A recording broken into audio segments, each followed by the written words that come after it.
Hey guys, Jay, welcome back to the channel. Oh man. Another week of toys, another week of toy news, and yeah, yeah, yeah. I don't know. I don't know. I really don't know.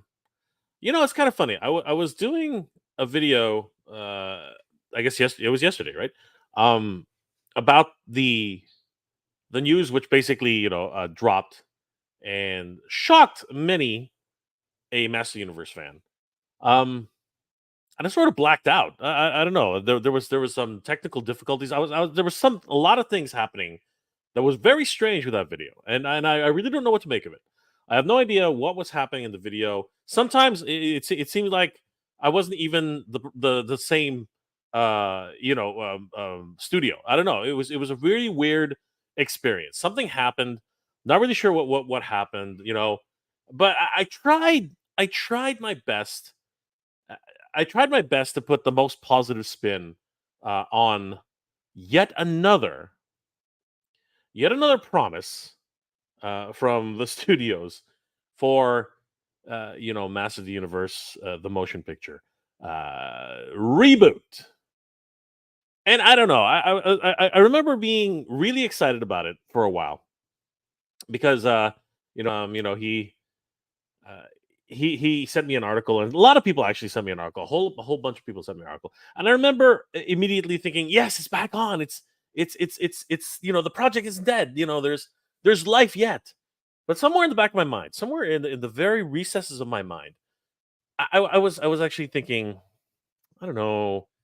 I just can we believe this time? Like, ever since the first movie came and went, you know what I mean? And you guys know how I feel about Master of the Universe. You guys know how I feel about Master of the Universe, the motion picture. You guys know it's one of my absolute favorite, unironically, unironically, one of my absolute favorite kids movies of the 80s, if not my favorite kids movie of the 80s. Okay.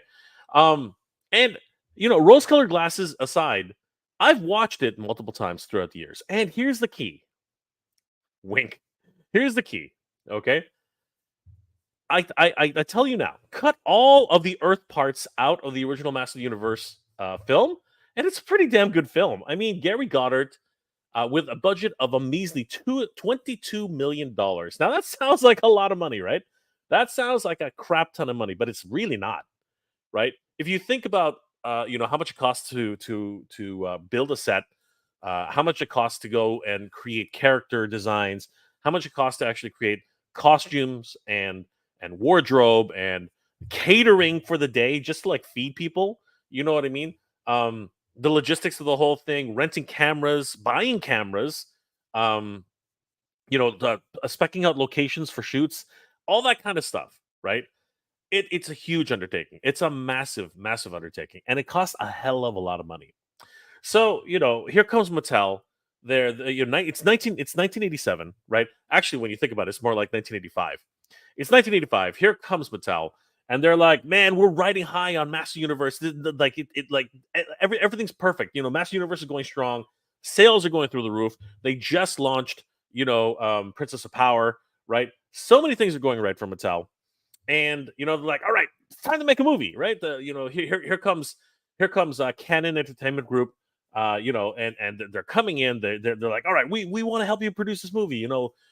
What kind of budget can we look at? And, they're throwing numbers around, all this stuff, and Mattel has no idea what they're doing. They have no idea about how to make a fucking movie. They don't have any idea about how this stuff works, but they're like, you know what? We got Master Universe. It's going strong. It's for sure going to keep going for another 10 years. It's going to be amazing. And then the freaking shoe falls, right? The other shoe falls, and Princess Power doesn't do nearly as well as they were hoping. For the girl segment, Master Universe starts weaning.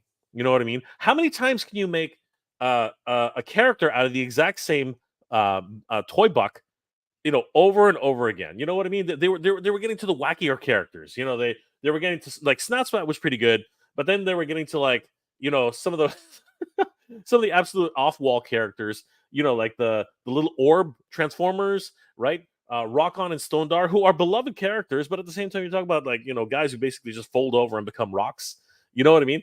They were getting all these weird kind of concepts, and then you get interesting characters like Real Blast, who, let's be honest, he ended up becoming Brave Star. You know what? Like, or at least a concept for the start of Brave Star, right? Um, and then you would get some of these weird, freaks like Multibot, who was just a different iteration of Modulok, right? Modulok himself is a bit of a weird and wacky character. You know what I mean? Then you get stuff like Blast Attack, right? Like, what does he actually do? He's a dude that actually blows himself up. Like, there were these weird characters that started coming out of the woodworks. Some really cool characters like Mosquitor. That Mosquitor was definitely, first of all, he's a reuse of a gimmick that Mattel actually had from way back in the day. Watch the video on Pixel Dan where he talks about the vampire bat that he loves so much. Really cool stuff, but the line was weaning, right? The line was really, really weaning. The popularity was dying. The cartoon, I think it was on its its second season or something like that, or possibly its third season, and it was starting to wean too, right? Because it was moving into the Princess of Power slot, which again had its fans, and I love Princess of Power, but it was everything was changing. Everything was changing. So around that time, all of a sudden, the lucrative aspect of Master Universe started dropping. So here they're producing a movie in 1985, 1986, right? In time for in time for hopefully a 1986 Christmas release or whatever it was. And they're hemorrhaging money, right? They're absolutely completely hemorrhaging. And that's what's really killing it, right? Because on the one hand, you have a movie which needs to come out, and they were hoping for 1986, but it ended up, delays. And then you have a toy line which is no longer selling the way it used to. This huge, gargantuan billion-dollar brand is no longer making the cut, right? Other toy lines have started to come in: Transformers, GI Joe, right? It was a killer time. It was a time where all these toy lines were starting to converge and really make a name for themselves. So, with a $22 million budget, it sounds like a lot of money, but it's really not. And as the deadline approaches for this freaking movie, Gary Goddard, the director, writer, producer, whatever, now he's coming up to the last few days of filming, and literally Canon pretty much shuts the doors closed. It's like, all right, no more shoots. Like, we're done. Like whatever you have, you finish the movie with whatever you got, and maybe some contracted pickups, right? So what does Gary Goddard do? He literally, if we're to believe everything that he says about the film, if we're to believe everything that he says, he literally says that he bribed or he broke in to the studio late at night, and basically finished off the shoots with just one camera light, one camera, and you see it at the end. Everything goes dark in Castle Grayskull, and Skeletor and He-Man, they have their final battle, and for what it was, right? If you guys should, anybody, what, I still recommend everybody to go and watch the Master Universe 1987 film. It is still, to this day, it holds actually up pretty well. And the reason it holds up pretty well is because there are some memorable characters in the Master Universe film, right? You have characters like Lubick. Honestly, anything James Tolkien, Tolkien, sorry, anything James Tolkien, is in is classic. Whether he's Strickland from Back to the Future or Lubick from Master Universe, or that admiral from Top Gun, he takes those roles and he literally champions them. You know what I mean? He is this hard nosed, take no funny business kind of attitude, and he really is that kind of he's typecast for that role, but he's amazing at it. So you have memorable characters like Strickland, like Lubick, even to a point. Courtney Cox as Julie, and Robert Duncan McNeil as Kevin. They were really cool. It was really well acted. The whole movie was well acted for what it was. Obviously, the weak point of the whole movie is He-Man. I mean, Dolph Lundgren was just barely learning how to speak in the movie. He barely made the whole thing. But carrying the weight of this entire film is Skeletor, right? Frank Langella, incredible actor, just absolutely incredible actor. Of course, he's played Dracula. He's had this kind of dramatic role with tons of makeup on, hoist upon him before, and he's just deliciously evil as Skeletor, just absolutely ridiculous. And he literally carries the whole film on his shoulders. Like every single scene that Skeletor, if you're gonna watch anything from the Masters Universe movie, watch just the scenes with Skeletor. They are just dripping with attitude. They're just like freaking. It's just a feast for the eyes and a feast for the ears. The way he actually, portrays himself is just absolutely, just out of this world. Like literally. Um, Especially when he's like monologuing to Eternia, and he's talking about how the alpha and the omega, death and rebirth, like that kind of stuff is just, where does it come from, right? And apparently, if you actually watch the documentaries, Frank Langella actually went to Gary Goddard and said, "Hey, I don't want to just be some cheesy, a non-memorable comic book supervillain. I want to be able to have some input into the movie and really give some gravitas to this character," and he did. It's just incredible watching Frank Langella just work. You know what I mean? He literally, you want to talk about cutting a rug? He literally, he not only cuts the rug, he absolutely like just demolishes it, like munches it up like crazy. It's absolutely beautiful. Um, the movie comes out, it's Dolph Lundgren's very first big picture, right? He's billed as like, the biggest thing in Rocky, blah blah blah, right? Because Rocky was a huge thing the year before, and I think the biggest problem with the Master Universe motion picture was the billing, that it was the next Star Wars. That is a huge hill to climb, man.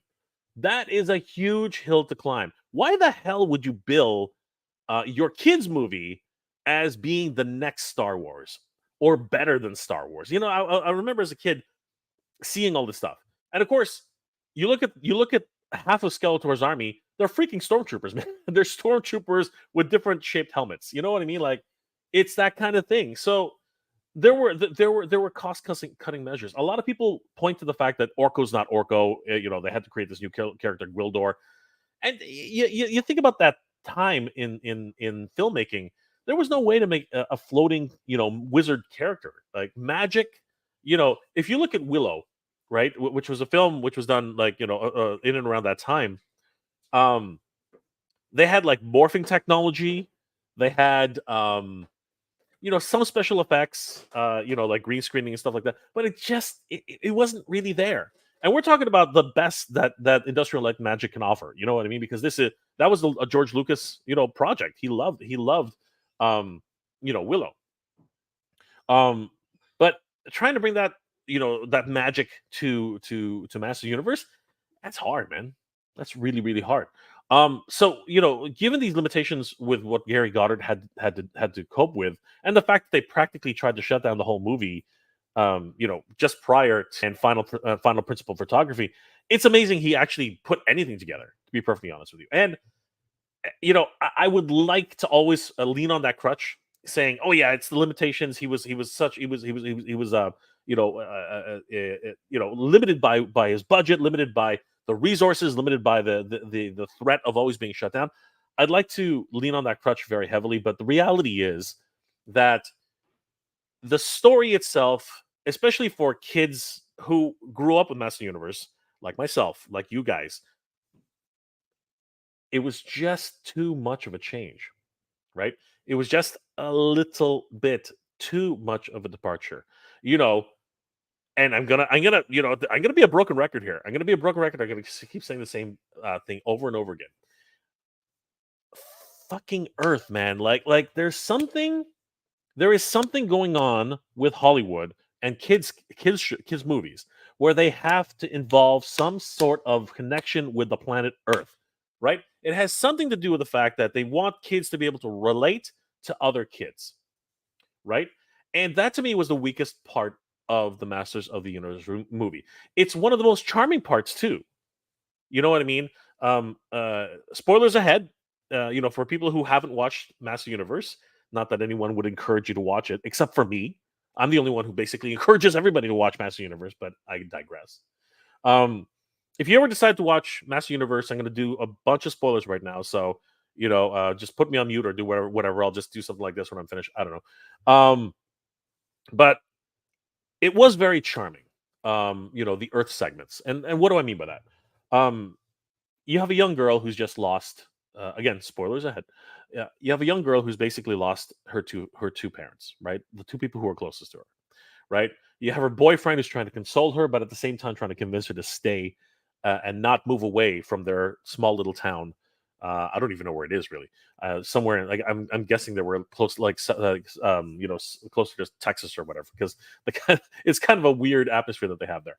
Um, and that plot is pretty much well rooted, because why why are these kids involved at all, right? It just happens to be a set of circumstances that leads them down this path, right?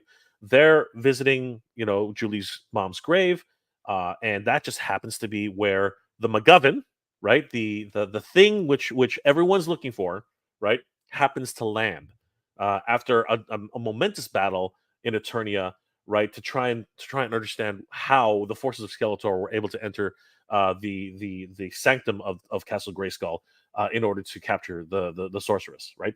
There's this whole gigantic plot line intertwined with this, right? And there are two basic parallels in the movie, right? And that was the problem, right? And this is the big problem I always come up to, right? As charming as the Earth segments are, because as I said, they had some great characters. They had Julie, they had Kevin, they had Lubick, right? Um, those characters, I suppose we could talk about the janitor too, but for the most part, those characters, and Charlie, can't forget Charlie. Charlie was a great part of the movie. um those particular characters themselves, they are literally just plot devices to keep the story moving, right? That's what we see, right? But then we get parts which kind of, again, it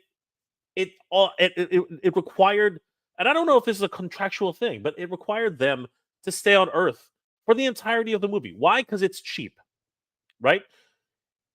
If you look at actually the way, like, you look at the films and the actual documentaries that were going around, apparently Castle Grayskull was one of the most expensive sets to ever build on film. And you actually look at the entirety of Castle Grayskull; it's absolutely massive. Apparently, it took two different sound stages, and they literally knocked down walls to actually get this thing all the way to the end. So what you actually see as Castle Grayskull is actually real. It's absolutely insane. But therein lies the problem. And I need help talking about this kind of stuff, but I just wanted to wrap up this segment, because, as you guys can tell, I'm very passionate about Massive Universe, particularly with the motion picture. Um, but I did want to get to this point, specifically because the for whatever reason, and I don't know why, studios have a hard time trusting audiences, particularly the ones who grew up with the material, to say, you as a child, because that's actually when this came out. This came out during the Master Universe run. True, it was at the end of the run, but studios, for whatever reason, have this hard time saying you as a child can't understand the fantasy portion of Master Universe, even though that's what we grew up with. They're literally like, you as a child need to relate to this movie, so we're going to throw it to Earth so that you get to see a connection between Earth and Eternia. And that to me has always been the failing of the Master Universe and films like it for kids. It really is. You see it in Dragon Ball Z. You know what I mean? You see it in so many different iterations, where aliens, right, have to be involved with human beings. It's kind of crazy. But I have so many thoughts on this next announcement that I really need some help understanding what happened, or at least help to like understand the way this kind of thing works in the world. So, guys, please help me welcome a good friend of the channel, and of course, partner in crime for another project. Which, you know what, I want to thank everybody here who helped to bring this to bring this to life. Of course, I am talking about this guy. Where did he go? Where the hell did he go? Oh, here he is. Hold on, let me just bring him up. There he is. This little guy. Yeah, this, and what we'll talk about some connections with him in a bit, but put him back up there. Yeah, guys. I want to try and understand what's going on here with the Hollywood machine and everything like that. And who better to talk about it than Mr. Hollywood himself, the Mad Hatter. What's going on, Hatter? How I'm Hollywood Hatter today. He's the Okay. Hollywood Hatter tonight. I gotta. Where's my sunglasses? I don't know. Oh, here they are. They're right here. This is me. This is me, Hollywood. Ooh. Hollywood Hatter. Okay. I can't even. You're lucky that I'm even here, Jay, because I'm so rich in Hollywood. I'm making deals. I'm sitting by the pool. Okay. Just. I know this looks. I'm so rich that I created a facade of what looks like a toy room, but in front of me is a pool. That this just is a simulation. I'm so Oh Hollywood. my So God, he is. so here's what we got to do, Jay. Okay. You tell me, since I know all the bigwigs in Hollywood. Obviously, I'm in the know. You tell me what you want out of a Masters of the Universe movie, and maybe I'll tell my buddies in the studios. I'll sit them all down. Hey, this is what we got to do. So what you don't like Earth, right? So that's the first thing I'm going to relay. Hey, we're not doing Earth, guys, because I got that kind of pull, man. All right. Always great to see the Hollywood Hatter. I'm just waiting for the feather boa. I'm waiting for the feather boa to come out. Oh, You I know, wish I had a feather boa. I wish I did, but like, that I'm would not be just so gonna good. wear any feather boa. It's got to be like real. What's like an extinct bird? Dodo bird. Like it's got to be made out of something so rich and glorious that I would put it around my neck. Some Oh Hollywood my baby. gosh, that's crazy. So Hatter, first of all, before we get into the Hollywood stuff, even though Hollywood Hatter is here already, right? Let's take a moment, and first of all, I did want, because you know what, we actually hadn't had the time to sit down ever since the whole this guy thing, right? Ever Yeah, since that that. was the whirlwind of that Yes, guy. the whirlwind of that guy. So, a couple of, like, I just want to do some housekeeping really quick, right? So, can you tell us a little bit about the newest development for good old Flipboard? Because an opportunity has come to for the current backers as well as new backers, which is very exciting for me because backers is not the word. New supporters. I'll say new supporters that way, right? Yeah. Because some brand new opportunities for people. Actually, before we do that, I'll put it to you this way. When I was backing the Flipboard campaign, I ran into a couple of interesting situations. Because I made a mistake in my initial backing. Because after we announced, I think it was that we had unlocked a stretch goal, I wanted to go back in and grab a botcha, right? Because again, the botchas had been unlocked, so I wanted to go and grab a botcha. The problem was that after I went in, it actually removed, like, something happened. I don't know what was going on with Kickstarter at the time, but it actually removed it from my cart, and I actually had to figure out. And I did a whole video on this where I actually Right. put it back, right? Right. And I think that a lot of people are actually ending up with that situation. So we actually had to partner up with another company to try and rectify that. Did you want to, like, basically? I'm curious because we made an announcement just a few days ago about a company called BackerKit, and I was wondering if you wanted to just talk a little bit about how that works and what people are able to do with BackerKit. Yeah. So backer kit. Oh God, the screen's on me. Backer kit is basically, so if you and by the way, we didn't just jump into this. We've had we kind of were following some successful models. We know the guys at Animal Warriors of the Kingdom, and they kind of swore by this, and some other people were like, you should do this. But basically, what it is a way to the Kickstarter is over, right? The exclusive stuff to the Kickstarter is done. You can't get that stuff now, right? But their backer kit is basically a way to, it just opens up like a store for people that have backed initially, people that have pledged. And if you want to, like, before we go into production, you get like a few months to add stuff to your order. You know what I mean? Like maybe you go, oh, you know what? I got a Flipboard, but maybe I want to get a flaker, or you want to get a variant, or you want to get something, because let's face it, once the window closes, it's going to be worth probably, I mean, every figure might be the value of like maybe a his tank, or something like that. So you want to make sure that you get that value locked in. So basically, yeah, we opened up this backer kit. We had a lot of people demanding it. Sorry, my kid's toy is going off. That thing is haunted. And yeah, so basically what you can do is they send that a survey has been sent out, and you fill out the survey. And we actually did want answers to the questions. Survey was not just like, hey, we got to ask something.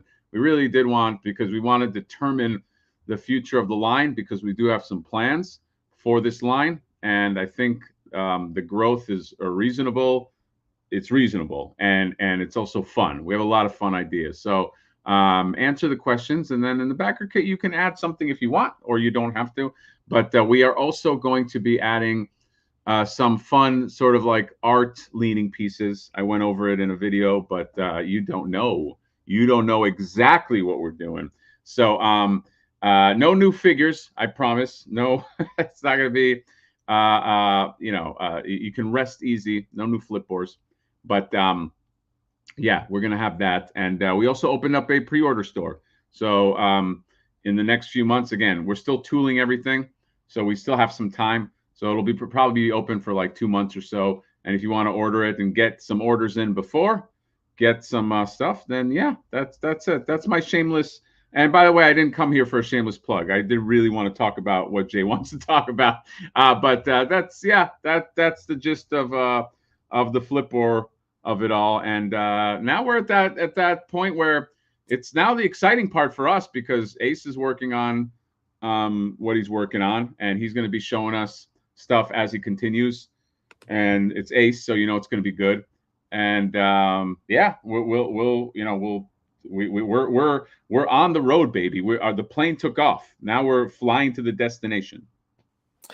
Absolutely. And just following up on that, guys, the backer kit, basically what backer kit does in a nutshell is they send out surveys at the end of the campaign so that we can learn a little bit more about what you guys want as backers of the project. So in that we actually asked a bunch of questions, including what would you like to see in Wave 2? What type of characters would you like to see in Wave 2? We asked if you guys would like to see more toys, comics, or even perhaps an animation. Right? There are a lot of questions in the actual surveys. Please take your time, answer them, and there's an opportunity at the end of the survey to actually pick up additional figures if you're interested. So basically, in my case, as I said, I missed out on picking up a gold Flipboard, for example. During your survey, you can actually add another gold Flipboard. You can add a flaker if you were on the fence about them during the campaign, but then afterwards you're like, holy crap, this is the greatest thing ever, and I want to pick them up. That's possible. And then you can check out, and it's added to your order. Now, really quickly, before we move on, there is an opportunity for anybody who did not support the Flipboard campaign for whatever reason. It was the time of the month for you can take that any way you want, but it's that time of the month, huh, guys? April 1st, of course, everyone thought, hey, maybe this is just a joke, or some people, their rent money comes out on the 1st, right? So maybe that's what happened. Well, if you were your rent, it didn't go up. My rent didn't go up at all. Absolutely not. But there is an opportunity for anybody who wants to get in on the game, if you will, to actually pick them up outside of this. So if you head back over to Kickstarter.com and click on the pre-order link here, it'll actually send you to a brand new pre-order page. And this is for anybody. This isn't just for backers of the project. Anybody who wants to support us and Flipboard can now go ahead and pick up anything. You can pick up deluxe Flipboard. You can pick up the Flaker action figure. You can pick up more botches. You know what? The botches? Oh my God, Hatter, how have these botches just been flying off the shelves? Right? The botches have been insane. So there's a number where it says, what does it say? Like 290 backers love it. I don't know what's going on like they're registering it as an add-on. That number is like, it's like 4 or 5 times. It's like a crazy amount of It like is ridiculous. people that got the botchas. So we're gonna have a lot of fun moving forward with like botchas and just the whole catcha of it all, because that seems to have also some cross appeal. There's a lot of like females too that seem to really like the botcha and the catcha and all that. So I said that to say Mother's Day is coming. Get your mom a botcha. Why don't That you? was I so mean, it's smooth. not going to come in That for a was the while, smooth. but That was the smoothest transition ever. but So yes, if you want these beautiful, these are going to be prestige items. These are beautiful toys. The renders are great, and Ace is going to make these awesome. This is something that I think is right up his alley. Um, they're just going to look real cool, man, and it's going to have some action. And Wave 2 is going to be fun. I'll just say kind of what I'm thinking. No specific characters, but Jay, I'll just be very general because so there is a vehicle that I want to do. I think I mentioned it before, but I'll not mention it. But it's the size of a sky sled. That's going to be really cool. And then I think I would like, if I could, I would like 4 characters. I think that's a good wave too. 4, 5 at most. I'm going by like what Legends of Dragonor did. Every one of their waves, they had like five characters. But and I would like 2 of them to be female, and I have the ideas for the 2 of them, and then 2 brand new characters that are in the comic that we're going to be making, and then just some other. The other 2 are a little miscellaneous. I don't know, but you know, we have time. This is one of these things where we're not going to flood the market. We're just going to be like, when the idea comes and when we like it, because we're not in any like, oh, we got to release it at this time. It really does, and not release the figures that are already pre-ordered, but a wave 2. We're just going to get to the point where we really like it. It's going to be fun, and I think it's going to be a fun wave. And the comic, oh man, we are trying to get this one artist. I haven't locked him in yet, but once we do, I'll announce it. But I wrote a 10-page comic, and I think he's going to make it great. It's going to be a lot of fun, and it's funny, if I do say so myself. So the lore is something that I'm taking seriously and moving forward. I think this will be a fun new line, and we're going to be talking about it. Oh, Jay, I don't know if you know, but we're going to be talking about this line. I'm doing an interview.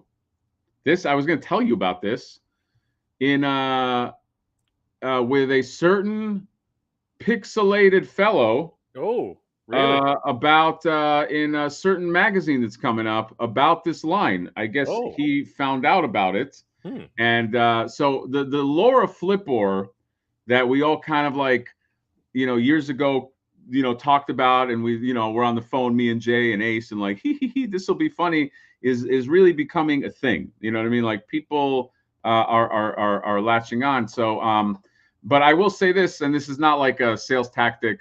I really don't have any interest after this wave 1 in there's not going to be a revisit on stealth and gold and this and that. Wave 1 was very Flipboard centric. Everything was about Flipboard, and Flaker kind of is an extension of that. Wave 2, if there is some kind of a variant, it won't be like this variant. It'll be like a new tooling type of guy. If we do that, okay, like, you know, the equivalent of like, I don't know, like Thunder Punch, but probably even more like so. There's not going to be that. I would like to just move forward with like new stuff and new characters and all that. That's kind of my perspective. And this vehicle, I think, is just going to be hot S. And I really think everybody's going to like that. it's going to be a lot of fun. So guys, don't forget, I put a link in the chat just now. So if you guys want to order the existing line of Flipboard products, definitely head over to the Backer Kit pre-order page. It's looking damn good. And of course, like I said, if you guys want to pick up any of these figures going forward, Flipboard, Flaker, botchas. Those botchas are just freaking killing it. Yeah. And Derek, I think we're looking at like 2 months. We can't go too long because once we have all our orders, we got to go into production. So it's like one of these things where, and that's I guess how backer kits work. It's like you have that window of time while the tooling is being made to gather orders or whatever, and then once it's cuts off, then we send that number, and that's what gets tooled. And again, I don't really have any interest on, I don't want to just like, okay, let's redo this. So that'll be that. And then I want to make sure everybody gets it and it's awesome. And then wave 2. But yeah, I think 2 months ish, is sort of like what we're looking at. Yeah. Huge thanks Ace is here. Yeah.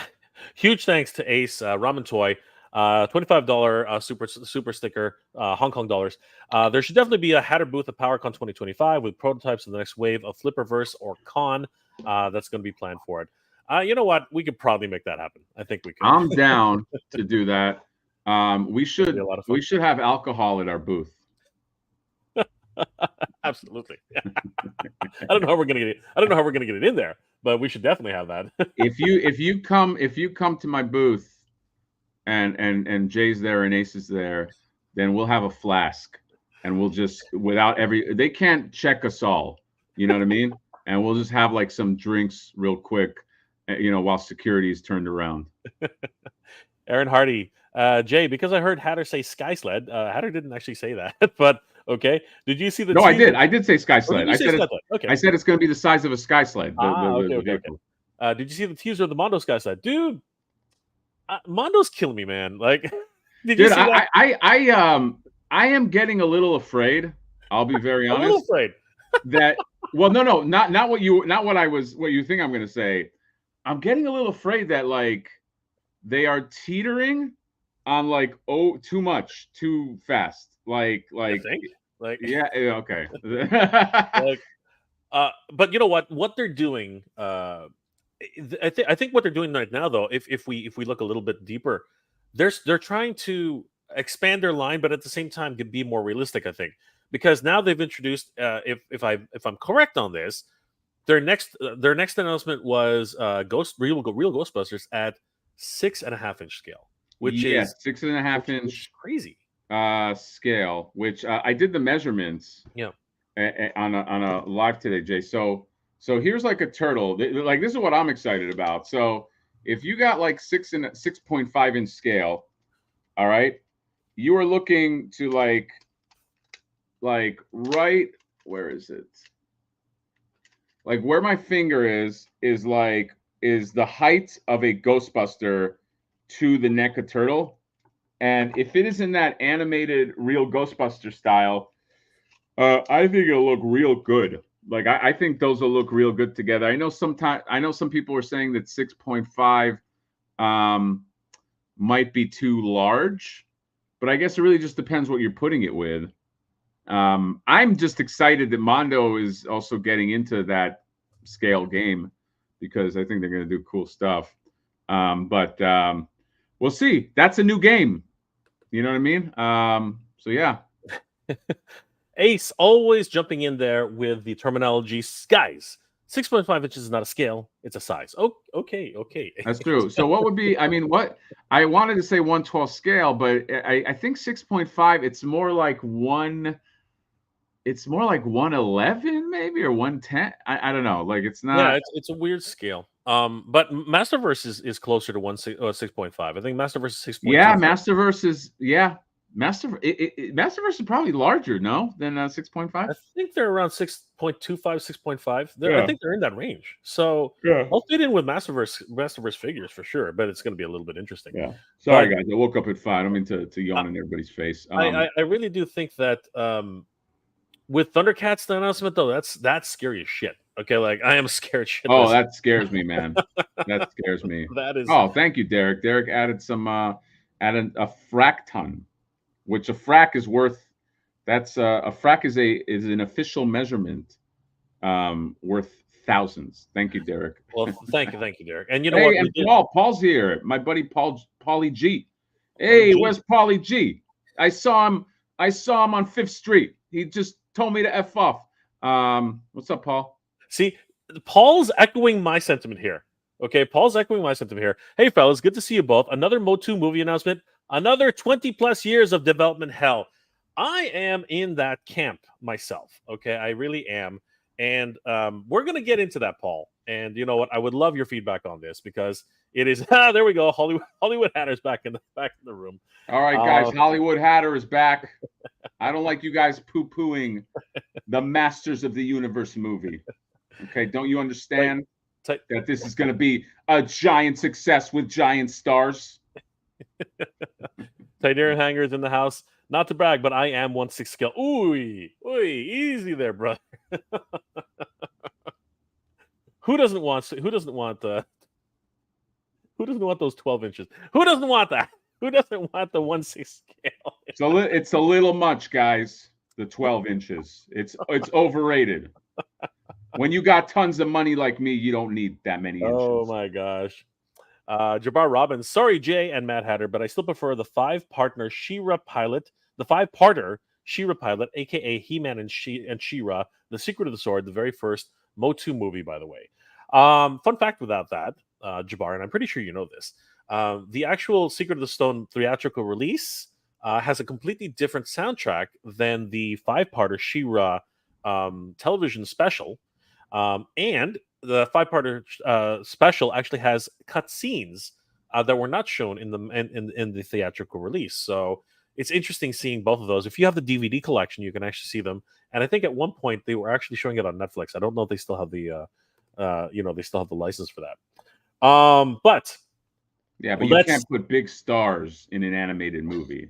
Okay? Oh, that's why when Master of the Universe starts up, get me Chris Hemsworth, get me who's going to play She-Ra, Taylor Swift, get me who will play Man-at-Arms, Liam Neeson, get me. I just get on the phone, I call those big stars, and I put them in my movie. That would be so great. No Chewings in the house. What's going on, brother? How you doing tonight? A lot of great people in the chat. Frankie Rivera, huge supporter of the Flip War Project. Thank you, Frankie. You were look at that Thug Life. Look at that Thug Life shirt. Dude, Frankie Rivera is like a star, dude. He always comes. Every time I see his name and I see that awesome avatar, I get happy, bro. Thank you, buddy. Frankie, you know what? I disagree. I respectfully disagree. First of all, let's be realistic about the Master of the Universe movie. It's probably going to get stuck in development hell. I think so too. It's like they every 10 years. Okay, so when I went to film school, I read a screenplay because when I was in film school, I got a job doing what's called screenplay coverage. And basically what that is you get paid zero money, very, very little money, to read a screenplay and just give notes, okay? And that was it was like 2 hours of work and you got paid $10. It sucked, okay? But it was like I'm in college, job, okay? And that got me into a pipeline where I was able to get lots of screenplays of like movies that were in development. And like there was all these forums. There used to be a forum, they shut it down, called Word Player. And you could just ask for anything. You could be like, hey, could somebody get me the in development screenplay of like, I don't know, the new Mad Max? And somebody would have it and email it to you. So I was in school and I read a Grayskull. It was just called Grayskull. And it was like that. And that was like the sixth one back then. There was nothing about Earth. It got scrapped. The writer that wrote it wrote Snow White and the Huntsman, if you ever saw that movie, and he wrote the first Ninja Turtle Michael Bay movie. It was the writing was okay, but the story was whatever. But it was so expensive and it was so like Lord of the Rings-esque that like I think they just got cold feet. Versus like a movie like Barbie, which is a big IP, but like you can make a Barbie movie fairly cheap. I'm talking about fairly cheap. Like it's not like giant battles and sword and sorcery and this and that. It's like even she came to Earth. In her movie. So like it's a budget thing. that's why they always want to get it to Earth. It's like, let's get the budget, but like, yeah, of course we don't want to see that, but it's like it really just depends on the problem is these things just get to a price where they get cold feet. All right, so we're gonna get into it now because Hatter's put on his Hollywood Hatter Oh hat, yeah, hold on. and What happened? he's put on the shades. So we're gonna get into this now. So guys, I posted a video just the other day. Master Universe movie confirmed. Who the hell is that guy? Don't know who that other guy is, but that was me talking about the Master Universe and talking about development hell. Let's just go through a little trip down memory lane here, Hollywood Hatter, and let's try to remember what's been going on with the Master Universe. Now, ever since Master Universe 2000X came out, rumors of the movie have been coming up again, saying, "Oh, it's time for another Master Universe movie." The first real shot at this, at least like viable shot, was with Noah Centineo. How do you spell that? Centineo? Centineo. Okay, Noah Centineo. And I'm going to ignore the title for now. But this guy who ended up playing, I think it was Giant Man on the Black Adam film. No, it wasn't. It was like a giant-esque. It was like a. I think it was like Giant Man meets Atom like Smasher. Atom Smasher. Yeah, it was Atom Smasher. Yeah, so he played Atom Smasher in that movie, and he was jacked. He was jacked in that movie, even though he had the suit on. You could tell he was just coming off. Apparently, he was training for Master Universe. Apparently, and he stepped in around. I think the announcement was around 2018, right? So he was the first kick at the can, right? Now, there were a bunch of people tied to this film, a lot of different writers, a lot of different producers. So, coming from that perspective, Hollywood Hatter, what do you think happened here? Why was it that there was something announced? Another like basically they had said this movie's coming, right? They didn't give a release date, but they basically announced an actor. They announced, I think, a few people who were being cast at the time, but he was actually the lead actor cast at this point. What happens around this time? When the movie gets to this point, they've already said, okay, I guess, what is this a green light or is this not a green light? Like, explain this to us. What happened right here in your thoughts? All right, Hollywood Hatter is going to explain this to everybody because obviously I'm a big player in the Hollywood system. So I'm going to talk to the common man right now. Hey, what the hell happened right there? There we go. I got to talk to the common man now and just think that I'm not like a millionaire as I am. So here's what happened. It's very simple. They had a script. Script was in turnaround, which basically means it probably just in development for like 3 years. Okay. They get this guy. Okay. Centineo. They're like, all right, he's obviously done some stuff. Look, if you get decently jacked, you could play a young sort of Prince Adam / He-Man. Okay. I could believe that this guy with the right makeup and like I think of like Gerard Butler in 300. Like, he's not an obscenely large man. He was just very ripped, and they filmed it in a way that makes him look like he's like a superhero, right?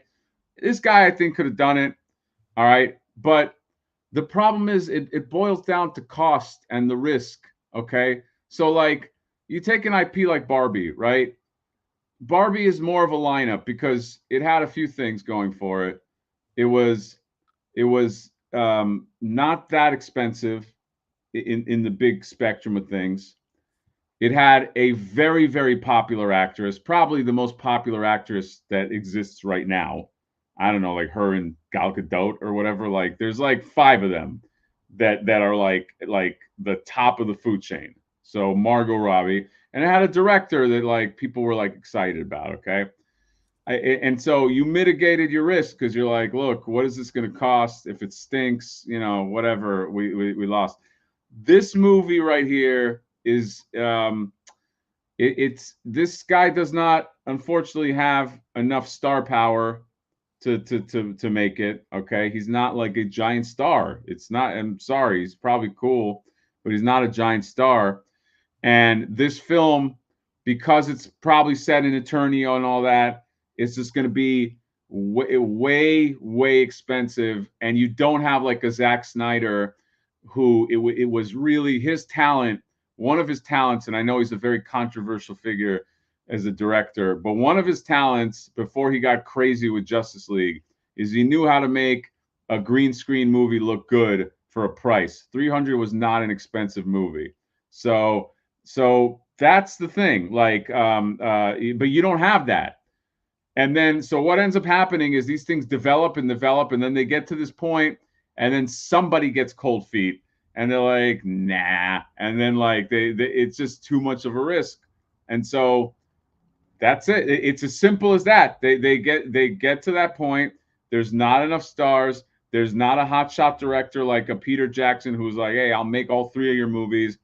And I like, who was the director of this movie? I guarantee it's not like somebody like crazy that's going to move them. It's not like the Russo brothers. It's not like so who is, the way they look at it is who is moving the needle on this movie.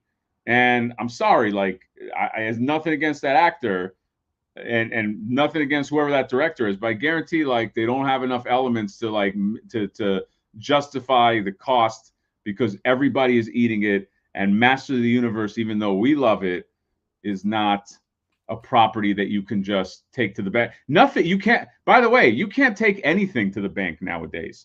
Like that time is over where you're just like, hey, make a Spider-Man a spin-off and it'll make $1 billion. Nope. Like that there's no the allure of, hey, just stick an IP in there and people will come see it is over. It now has to be good, and it has to have something appealing about it. That's why horror does so well, because it's so cheap relatively, and it brings audiences in, and nobody cares who's in a horror movie. Nobody watches horror movies because like, oh, what's the giant star that's in a horror movie? That's the problem. It's too much of a risk. And remember, whoever greenlights that movie, if it fails, you're fired and you're out of Hollywood, unlike me, who's a giant Hollywood player. It's interesting to see how it works for the other side. So after that little interesting tidbit, he was out. So it's widely accepted that Centineo was offered the role of Atom Smasher, and during the time of the pandemic, I guess everyone needs to eat. So basically, he said, "Sure, I'll do it," and he exited as He-Man. And he was actually, a fan favorite. A lot of people were hoping. Oops, wrong one. Let's forget that. A lot of people were hoping that he would actually pick up the ball. That was, I think, he finally exited in 2021. And then, did they have a director? It was the brothers, Aaron and Adam Nee. They directed Band of Robbers. Okay. So hold on a second. Nothing against Aaron and Adam Nee, but I watch a lot of independent movies, and I'm like kind of like obsessed with movies. These guys are small potatoes. I'm sorry. Okay. So you're not going to trust them right out the gate with $100+ million movie with an actor that's not a known quantity. It doesn't work that way. They have to, when they go to these buyers, they have to tell them, they have to stack the deck. So how does this doesn't stack I'm not saying it's right, by the way, guys. I'm just saying that's how they think. They're like, how are we stacking the deck? Do we have Margot Robbie? No. Do we have Hotshot director that made Hotshot movie like Lady Bird and got critical? No. So then it dies. And it's I do believe Paul Galliano. Near, who could direct the shit the Master of the Universe movie? Barry Battles. Yes, me and Paul have a mutual friend. That I know you think that's a made up name, but Barry Battles is a real person who has gone through many battles as a director and is actually a kind of a genius. So yeah. Okay. So, believe it or not, Aaron and Adam Nee are still involved with the project. As a matter of fact, we're going to get to that in a second. I guarantee they get kicked off. I Oh, I guarantee they get kicked off. okay. I mean, like, so that you heard it here. Um, the next rumor that came around was back in 2022, I believe, or 2023. This young man, um, Adam, He looks like Heath Ledger. his name is Adam. What is his name again? Somebody, Kyle Allen. Sorry. Yeah, he was actually signed on to become the next He-Man. He was actually tasked with the job. And let's take a look at his ability, because apparently there's video of him training as He-Man. So let's have a look at his training montage. Cue the training montage, Hollywood Hatter. Let's what is it? Eye of the Tiger? Let's do the Eye of the Nines. You're gonna get a nice copyright strike. So wow, look at it. Look at him go. Holy crap!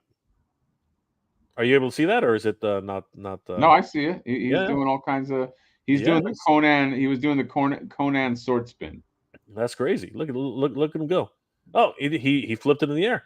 So yeah, apparently this was courtesy of adultcollector.org. And yeah, so Mr. Kyle Allen here, he was really getting into the spirit of the Masters universe with the sword swinging and everything like that. But in my opinion, I think he needs to bulk up a bit. What are your thoughts, Hatter? Like, is He-Man material, or I mean, I think he could be. Like you said, anybody can work out and become He-Man, right? Yeah, Is that if you work out, like, dude, these guys get paid a lot of money to get a nutritionist and work out and eat a certain way and and they all come out fine. It's not going to be the look, okay? It's not like, and I know people love to do that. They love to do, like, they see somebody and they're like, what, that person doesn't look like what it's in my head. I get that, but like movie magic does a lot of that. So I think visually, fine, whatever. I'm sure he's fine. But again, it's like the price. You know how to make a He-Man movie? You got to make a movie like The Norseman. You have to make a film that's small and doesn't try to appeal to like little kids. And I know they're like obsessed with, like, it's got to appeal to little kids. It really doesn't. that's right? And now it doesn't have to go as hard as like the Norseman does, but it's got to be, like, I've always been a fan of like He-Man as like just like a barbarian, like the barbarian stories from the comics, like Yeah, the original take it back to comics the where, Alcala. Yeah, take it back to yeah, the Alcala days, man. it's like very relatable. I agree. You know what I mean? I think, and then you can maybe expand into some of the other stuff. But it's like, but you need to do like a small. It's got to be like a small. There shouldn't be a beam that rises into the sky. Like, like like in all those movies, there's like at some point every Marvel movie has like there's a beam in the sky, and like once that beam is open, the world is destroyed. You shouldn't do that. It should be a very like personal story and like a barbarian story, because that's what people like love about like He-Man and stuff like that. It should be something like that, where it's just like a small but very violent and has tech, but touches of tech. Yep. You know what I mean? Like don't go crazy. Like the cartoon can go crazy, that's fine. Don't go crazy. Like just make it very grounded. But they won't, because like they still look at He-Man like it's got to appeal to kids It's too, yep, and yep, it's just not going to really happen. yep. And speaking of development hell, I mean, look at this. At the time when this was posted, Master Universe movie dead at Netflix after at least 30 million in development. They spent 30 million in development just to even get this off the ground, and it Dude, folded. I guarantee you, and that's just for this incarnation that they spent 30 million. That they're not even talking about the other drafts with other directors attached, with other actors, where they probably spent another 30 million. These things are like, they're like a fuel burn. But that, unfortunately, because movies are not doing that well, horror movies are doing well, but everything else is not doing well. They can't do that. Like they have to be very, very careful now. It's crazy, and to think that they actually, because This was the one I actually was giving some hope to, because when you talk about $30 million in development, you think, okay, maybe this is gonna actually fly, right? By the way, these are the two. I think these are the two directors. By the way, um, yeah, these are the Nee brothers right here. These two guys, um, handsome devils.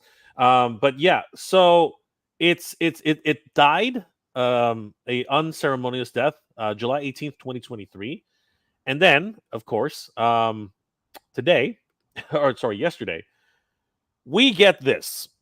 Mattel's Master Universe moves from Netflix, and this is where things got kind of weird. Um, Moves from Netflix to Amazon for summer 2026 release. Travis Knight to direct, and I'm guessing this is Travis Knight.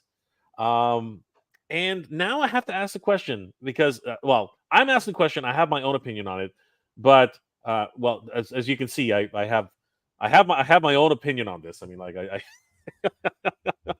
that is my opinion, by the way. But now I got to put it to the Oh, Hollywood Hatter. so those two brother directors are out. So there's the conflicting little thing here. So if you go to Variety, right? Sorry, not Variety. Where was the article here? If you go to crap, hold on. If you go to Deadline, Masters of the Universe, and read through this one. So basically, here we go. Let's go ahead and do it. After being delayed for years, Master Universe hit theaters. They know an exact date. All right, so this is wait a second. This was an old one. No, it isn't. It is. All right, so here we go. And again, this is interesting. So many different articles, so many different things. Directed by Travis Knight and written by Chris Butler, Master Universe will soon hit theaters. Deadline has reported that Amazon MGM Studios and Mattel Films will finally bring the live-action reboot to June 5th. On June 5th, 2026. I'll believe it when I can see it. According to Collider, the production work on Master Universe was started in 2007. Okay, Jeez. that's part of that. That's part of that development hell you're talking about. Holy crap! This has been in development since 2007. Dude, I guarantee you it's been in development even before then. Oh God! Warner Brothers and Sony tried to take the project, but conceded that it did not take place. Netflix canceled the project after investing $30 million last year, and then the Nee brothers. Let's see where if No, it said it right there. They're out, dude. oh, there you go. I guess I thought I was reading another article where it said that they were still involved somehow, but okay. Hatter called it like pretty much on the nose. No, The Nee brothers once you bring in, once they sniff around the new person, the other people are out. They had an yeah, attachment, they Travis Knight. developed it. So basically, what happened is the studios paid millions of dollars. They call this thing pay or play. So basically, what it is you bring in some director, you go, hey, you want to do the MOTU movie? Cool. So we're gonna pay you $1 million, let's say, okay? And then they get on there and they develop it, and then the studio can say no. They still get paid.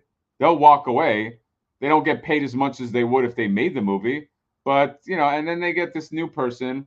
Now Travis Knight has made movies, like big movies. He did Bumblebee, and he used to work for Leica, so he has experience with like big tentpole. I mean, Bumblebee's a Hasbro movie. You know what I mean? Yeah, Like exactly. so.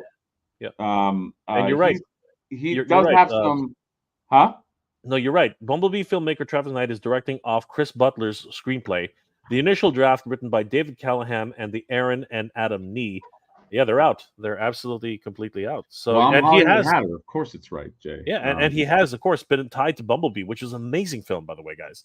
Yeah, You know, Bumblebee was a fun movie, and it yeah, was a loved good it. like reinvention of that. So that's a solid director, but they still might get cold feet. It's crazy. Like, but like coming to the crux of the whole thing. Now it's announced that Amazon MGM Studios, summer 2026.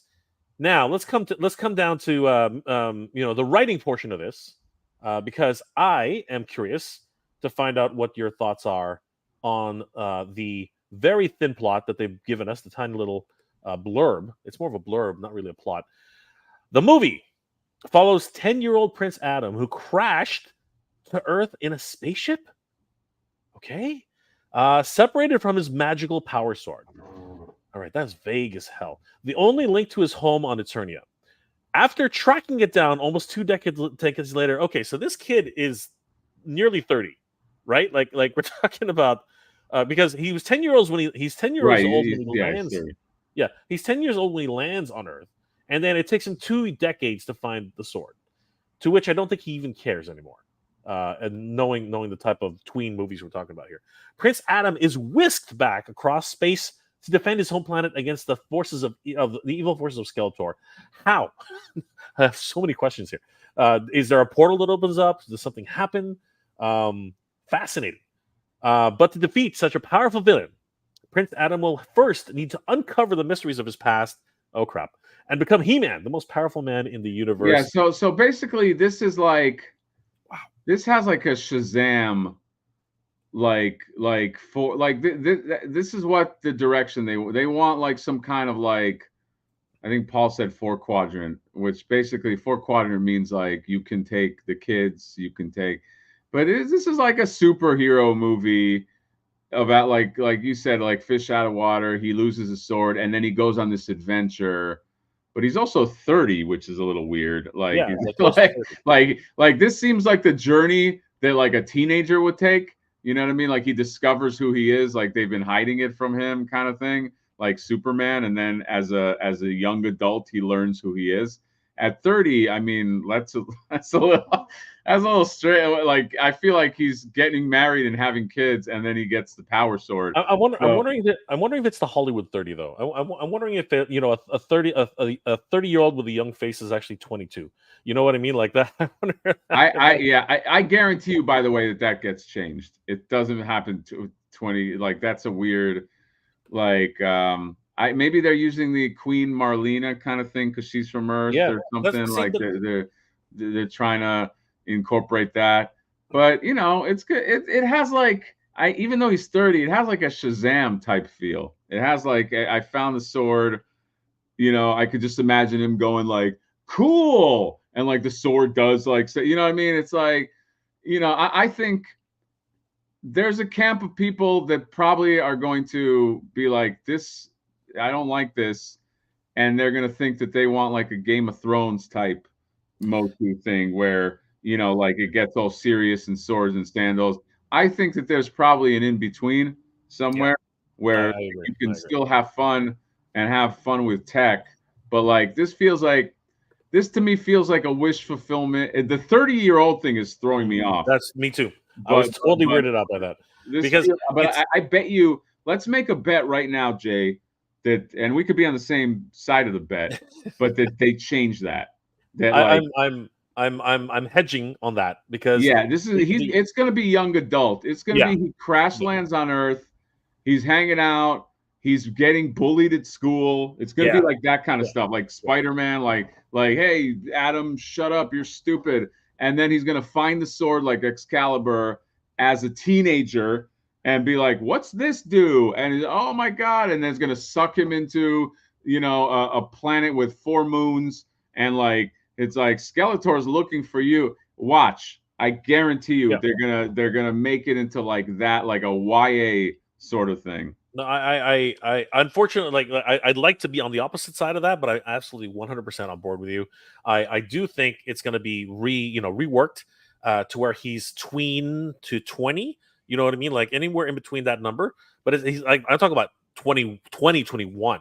You know what I mean? I'm looking at that kind of thing. And you can have an older actor pretending to be 20, but it's definitely that fish out of water story where he grew up on Earth. He knows everything about Earth. Like, he loves French fries. He loves burgers. He's into girls.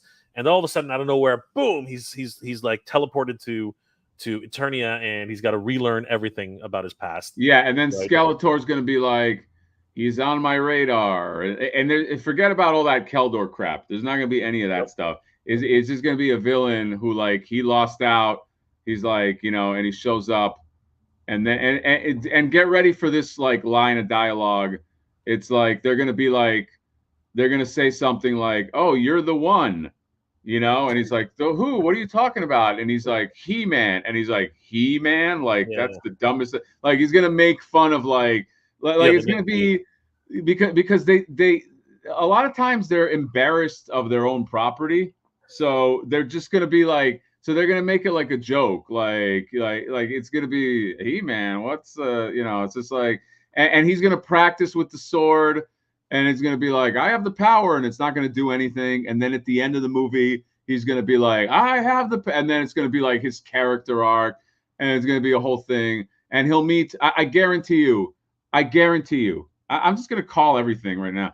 He's gonna meet. All right, right. You know what? Pause for a second. All right, this is it. This is Hollywood. No, but this scene is gonna happen, Jay. No, this is Hollywood Hatter. All right, giving us the play-by-play. All right, this is how it's gonna work. The Hollywood Hatter is gonna give us the play-by-play. He's gonna predict. And we're gonna circle back to this. In 35 this. In 35 years, we're going to circle back to this when it's actually finally a thing, and we're gonna remember this. So, Hatter, take it away. What's going to happen with? Okay, so there's going to be those scenes that I just mentioned. I'm going to just mention scenes that you're going to see in the movie. Okay, sure. Tila is going to be the one that finds him in the new Eternia, and she's going to, like, quote unquote clean him up. Like, she's going to be like, "Come on, get on your feet. You're the one." Like that. Like. She's gonna kind of push him around. Okay, it's the Trinity from Thing. Yeah, she's gonna be his Trinity. Yeah, Thank you. Yeah. She will be the Trinity. He's also gonna have a moment where, like, he's like in the woods by himself, right? And there's like a creature that's going after him. Yeah. And like he thinks he's dead, like this creature's gonna eat him. But then he sees that it's like Cringer, but Cringer is just like a cat, and he's like, oh, here's the scene. Here's the scene. He's in the woods, and there's a cat that's after him, and he turns around, and we see that it's Cringer, and he like glowing red eyes, teeth, and he's gonna approach him like he's gonna kill him, and then Adam is gonna lift up his sword like that, and then he's like, and then the cat is gonna be like, okay, like leave me alone, and he's gonna be like, and he's gonna totally become docile, yeah, and then he's gonna be like, oh, I thought you were gonna kill me. And he's like, no, I'm kind of a wimp. I just tried to be tough. And he's like, okay, do you want to come with me on my adventure? And then he's like, okay, fine. And Cringer is going to like link up with him or something. And then that's how he met. You're going to have that scene, that cringy scene. No pun intended. And then, so that scene is going to be there. And then, of course, the character arc is he becomes Battle Cat, and he's not afraid. He's going to be like, Adam, I'm not afraid anymore. I'm not Cringer. I'm a Battle Cat. And then everybody's going to be like, oh, my God, Battle Cat. He's going to do that. So bullet point that. Okay. He's also going to get introduced. Oh, here's something that might happen, too. He has like a parental issue going on because he has his parents on Earth like Superman, but then he's going to meet King Randor. And then it's going to be like, I'm your real father. And he's going to be like, who am I? I don't know who I am. And then Tila's going to like find him somewhere when he's all sad and be like, like she's going to say something like, I also didn't know who I was. And then I found myself or something. And then it's going to be like, oh, okay. And then it's going to be some thin plot, where Skeletor, the plot is whatever. Skeletor wants the sword to destroy the whole Earth, whatever, like open up the gate or something. And it's going to be all that. And then, of course, at the end, they're going to beat Skeletor.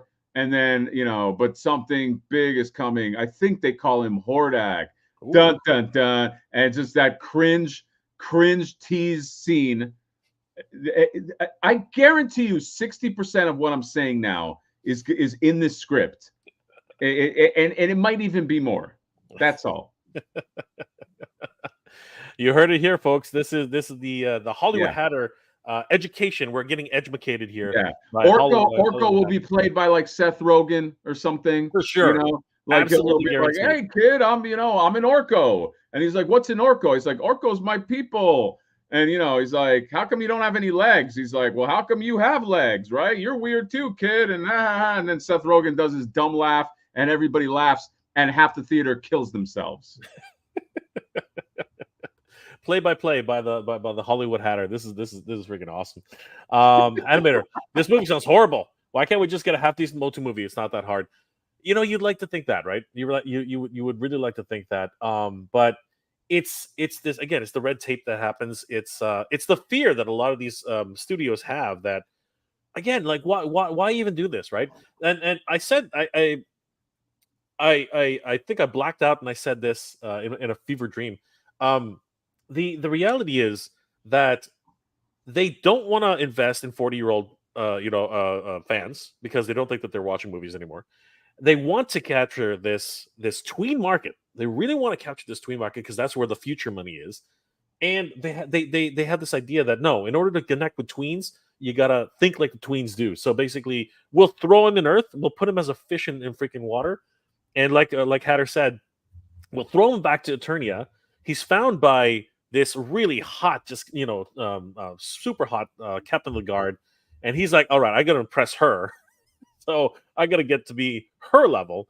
But then you find out that it's that Ant-Man thing. When Hope starts training Ant-Man, and they do this whole montage where they're actually trying to, then there's that sexual tension, and she's actually, Yeah.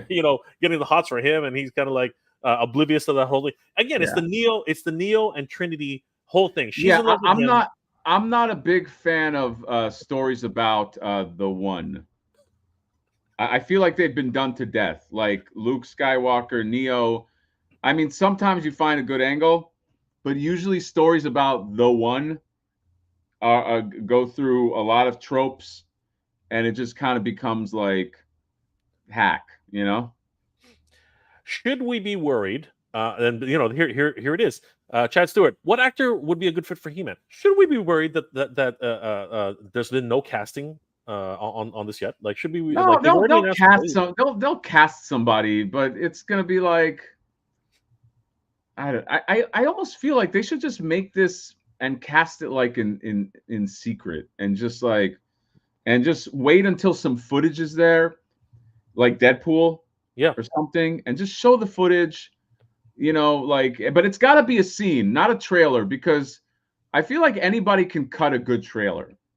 Like if you got like great music and like great scenes and great shots, you can cut a good trailer. Okay. So it's got to be like scenes to get like the tone.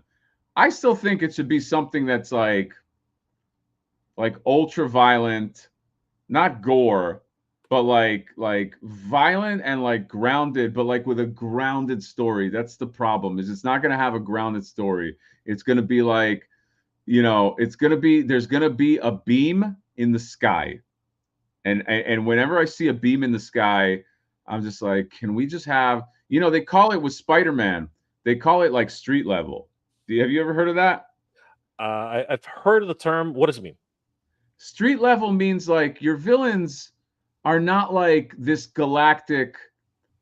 Your villains are not like this galactic shit where it's just like the world is ending and space and there's a portal and aliens. It means that like when Spider-Man is fighting the aliens from another thing, that's not street level. But when Spider-Man has to stop Dr. Octopus because he's gonna like do something, or the Green Goblin or robbers, it's like street level. You know what I mean? I feel like the first Conan the Barbarian with Arnold Schwarzenegger was street level because it was like about him versus like a cult, but it was a very personal movie. Yeah. And that's why it got people invested. And I think you can still make a movie like that and have it be fun. And I think, ironically, you could still have kids like a movie like that, but just give it a little bit of rawness. You know what I mean? Like no beam in the sky. Here's the thing that I've always wondered, and you know what? This is something that people are already echoing this too. What's funny is that Hatter's movie might be better than the movie we get. This is the point I'm trying to make here.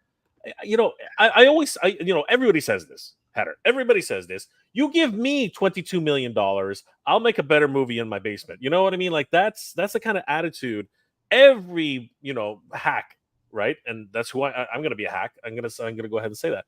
But I've always wanted to go ahead and say, you know what? Just like you said, a trailer can get people really interested. A really good trailer can get people really interested. So you know what? And at this point, I'm sort of. I'll put it this way. I'll put it this way. At this point, I don't want to do a Master Universe movie. At this point, because nobody seems to know what to do with it, right? So you know what?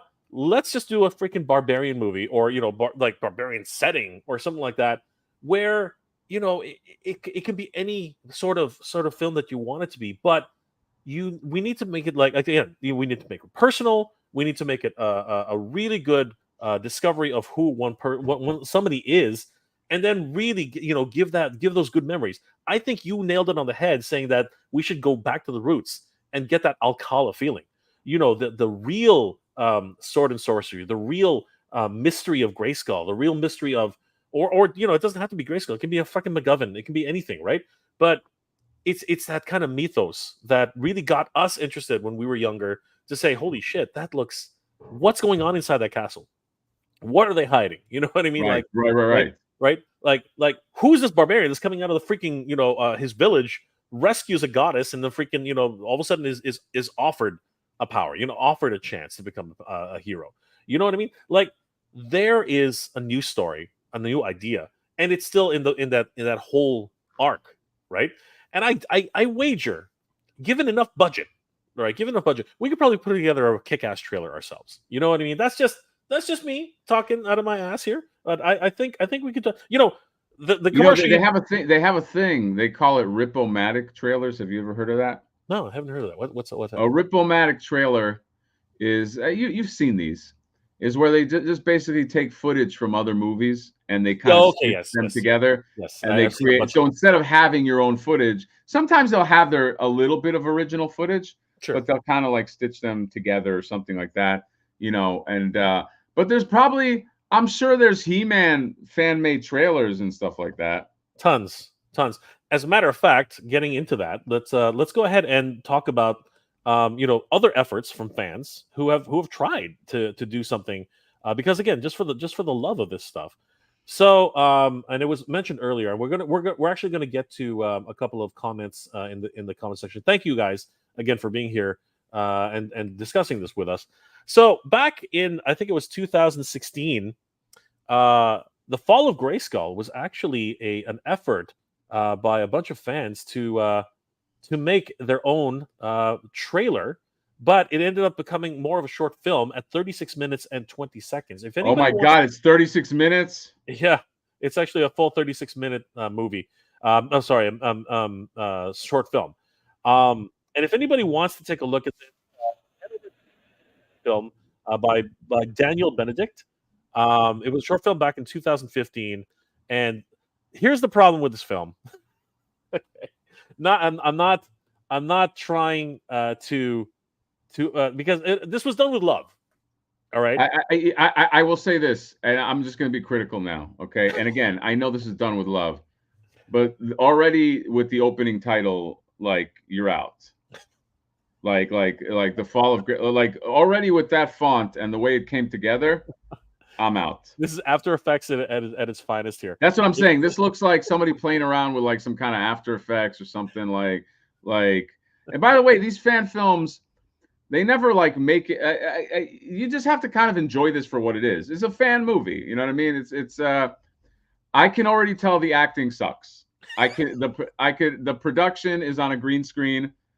These are not good actors. I'm sorry. These are. Yes, this is this is how this is. This is like you know how like when there's a movie that comes out like Pirates of the Caribbean, there's a porno version of that movie. This is like if they made a He-Man movie, this is like the porn version of, and the He-Man has a wig. It's very clear. I don't know what's happening there. That Skeletor is doing something that I like. I don't understand these shots. You know what I mean? Like these shots are all they're all confusing. And again, I'm just going off the cuff. This is I was in film school too. I've made plenty of bad short films when I was a kid, and this is effort. There was a lot of effort put into this, but it's if you want me to be critical, did you ask for that, Jay? I don't know if you asked No, for yeah, that. no. Yeah. We can be critical, and of course, you know, as is, you know, just being fair, being fair. We do have to acknowledge that the characters themselves are about because Hatter just killed me with the porno reference. He just absolutely killed me with that one, because obviously they're dressed as you know, appropriately for Master Universe, a barbarian world. You know what I mean? This is Battlegrounds. Tila. You know what I mean? She's got her. She's Louise. Well, why was this all done in some like brick back? Like is this supposed It's to supposed to be the represent bowel. Grayskull? This is the bowels of Grayskull. Yeah, Oh. these are the bowels of Grayskull. They did have some talent here. I mean, this is WWE. Sorry, not WWE. I think it was TNT wrestling or something like that. Some big wrestler dude, you know. But I mean, look at Evelyn here. I mean, she's wearing practically, you know, she's one of the better actors in the movie. I feel like they just told her. I feel like they just told her act real evil. The pacing, admittedly, I'm not gonna lie here. The pacing is awful. Like most amateur films, they didn't know where to cut. They put everything that they filmed, they used. You know what I mean? They did not cut anything. Like they used every single piece of it's very difficult to make movies, and it's very, very difficult when you don't have a budget and you're trying to make a high budget movie. When you don't have a budget, you should make something that's like a low budget independent type movie. But you know, this never works. Like it never. But I guess it's a fine fan film, right? Like it's if you just kind of want like a fan film and you want to kind of goof around, you know, that's fine. Like it's okay. I know we're doing a little bit of mystery science theater. Trapjaw, or not Trapjaw, Triclops really needs to work out. I feel like he skipped like a lot of different days. He is some sort of martial artist though. He's got some skill. You can see that. But yeah, he's definitely on the skinnier side. This was a surprise to me when I saw him.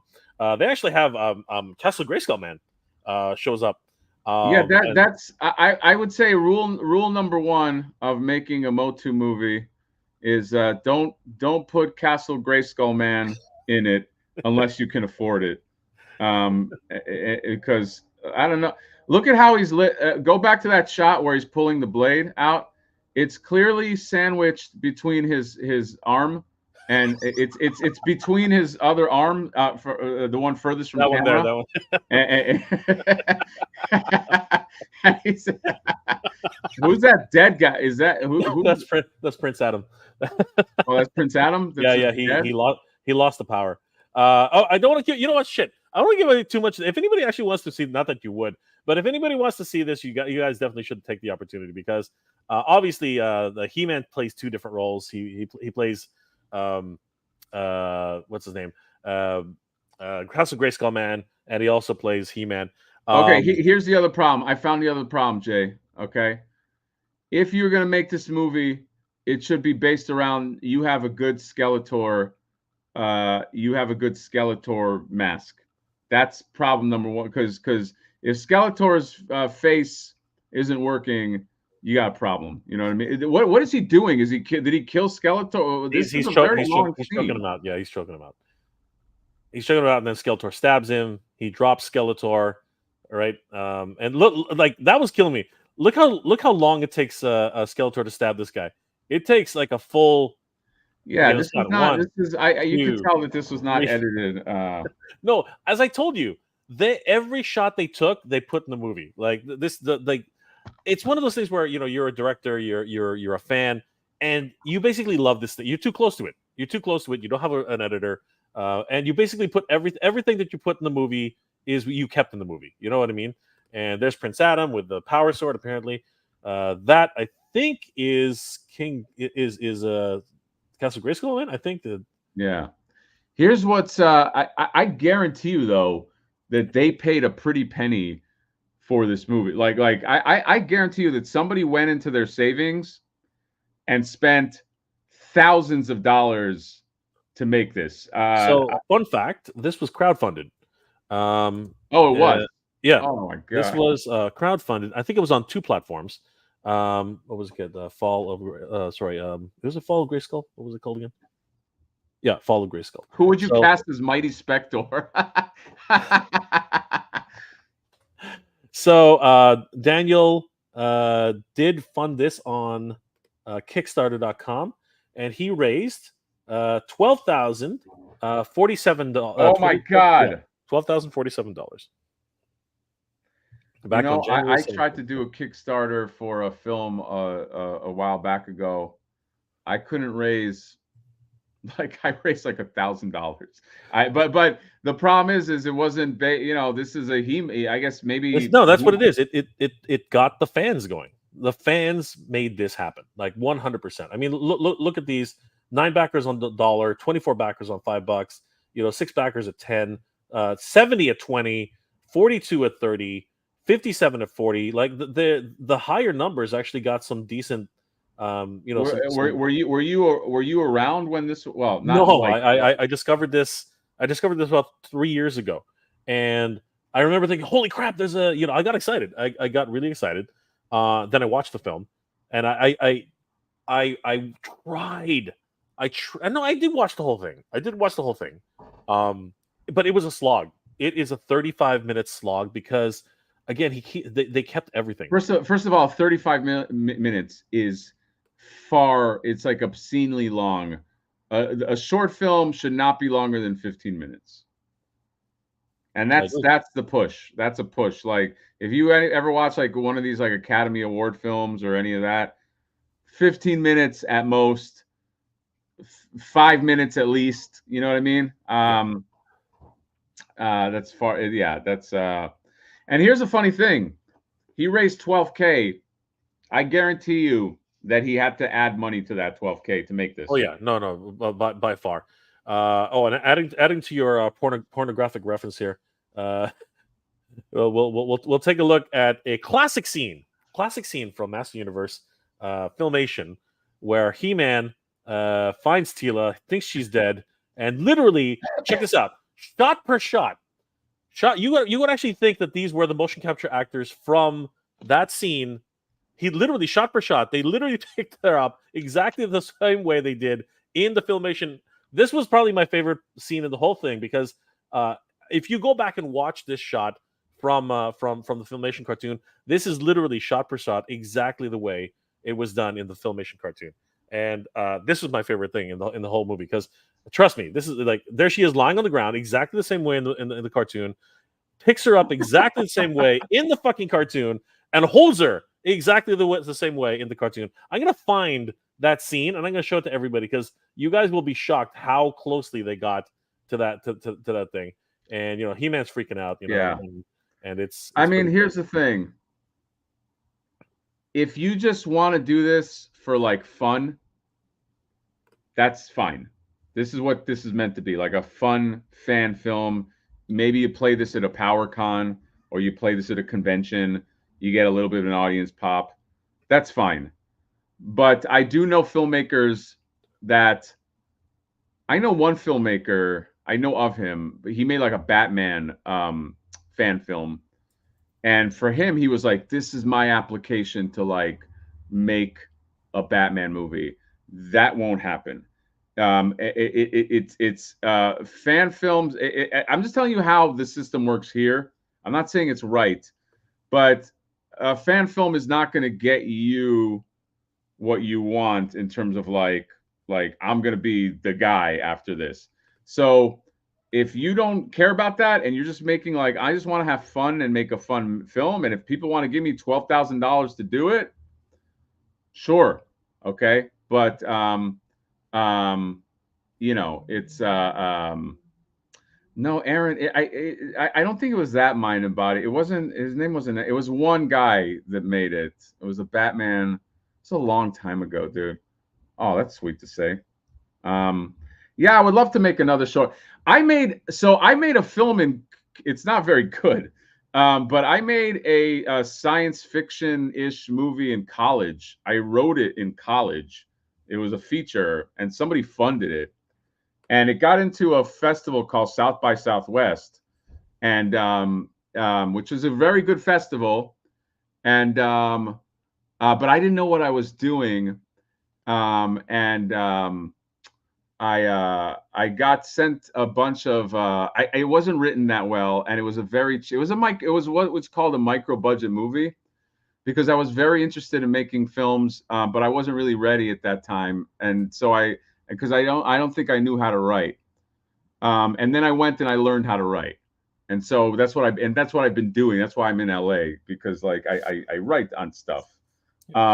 If I were to do it again, I wouldn't do something like this, because again, and I say this as a cautionary tale just to filmmakers, is that if you get $12,000, if you're doing it for just for fun, great.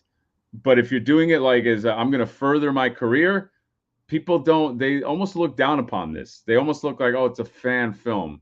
So that would be my advice. For people, that want to do this. I know a little bit about this, but this is fine. To me, I look at this.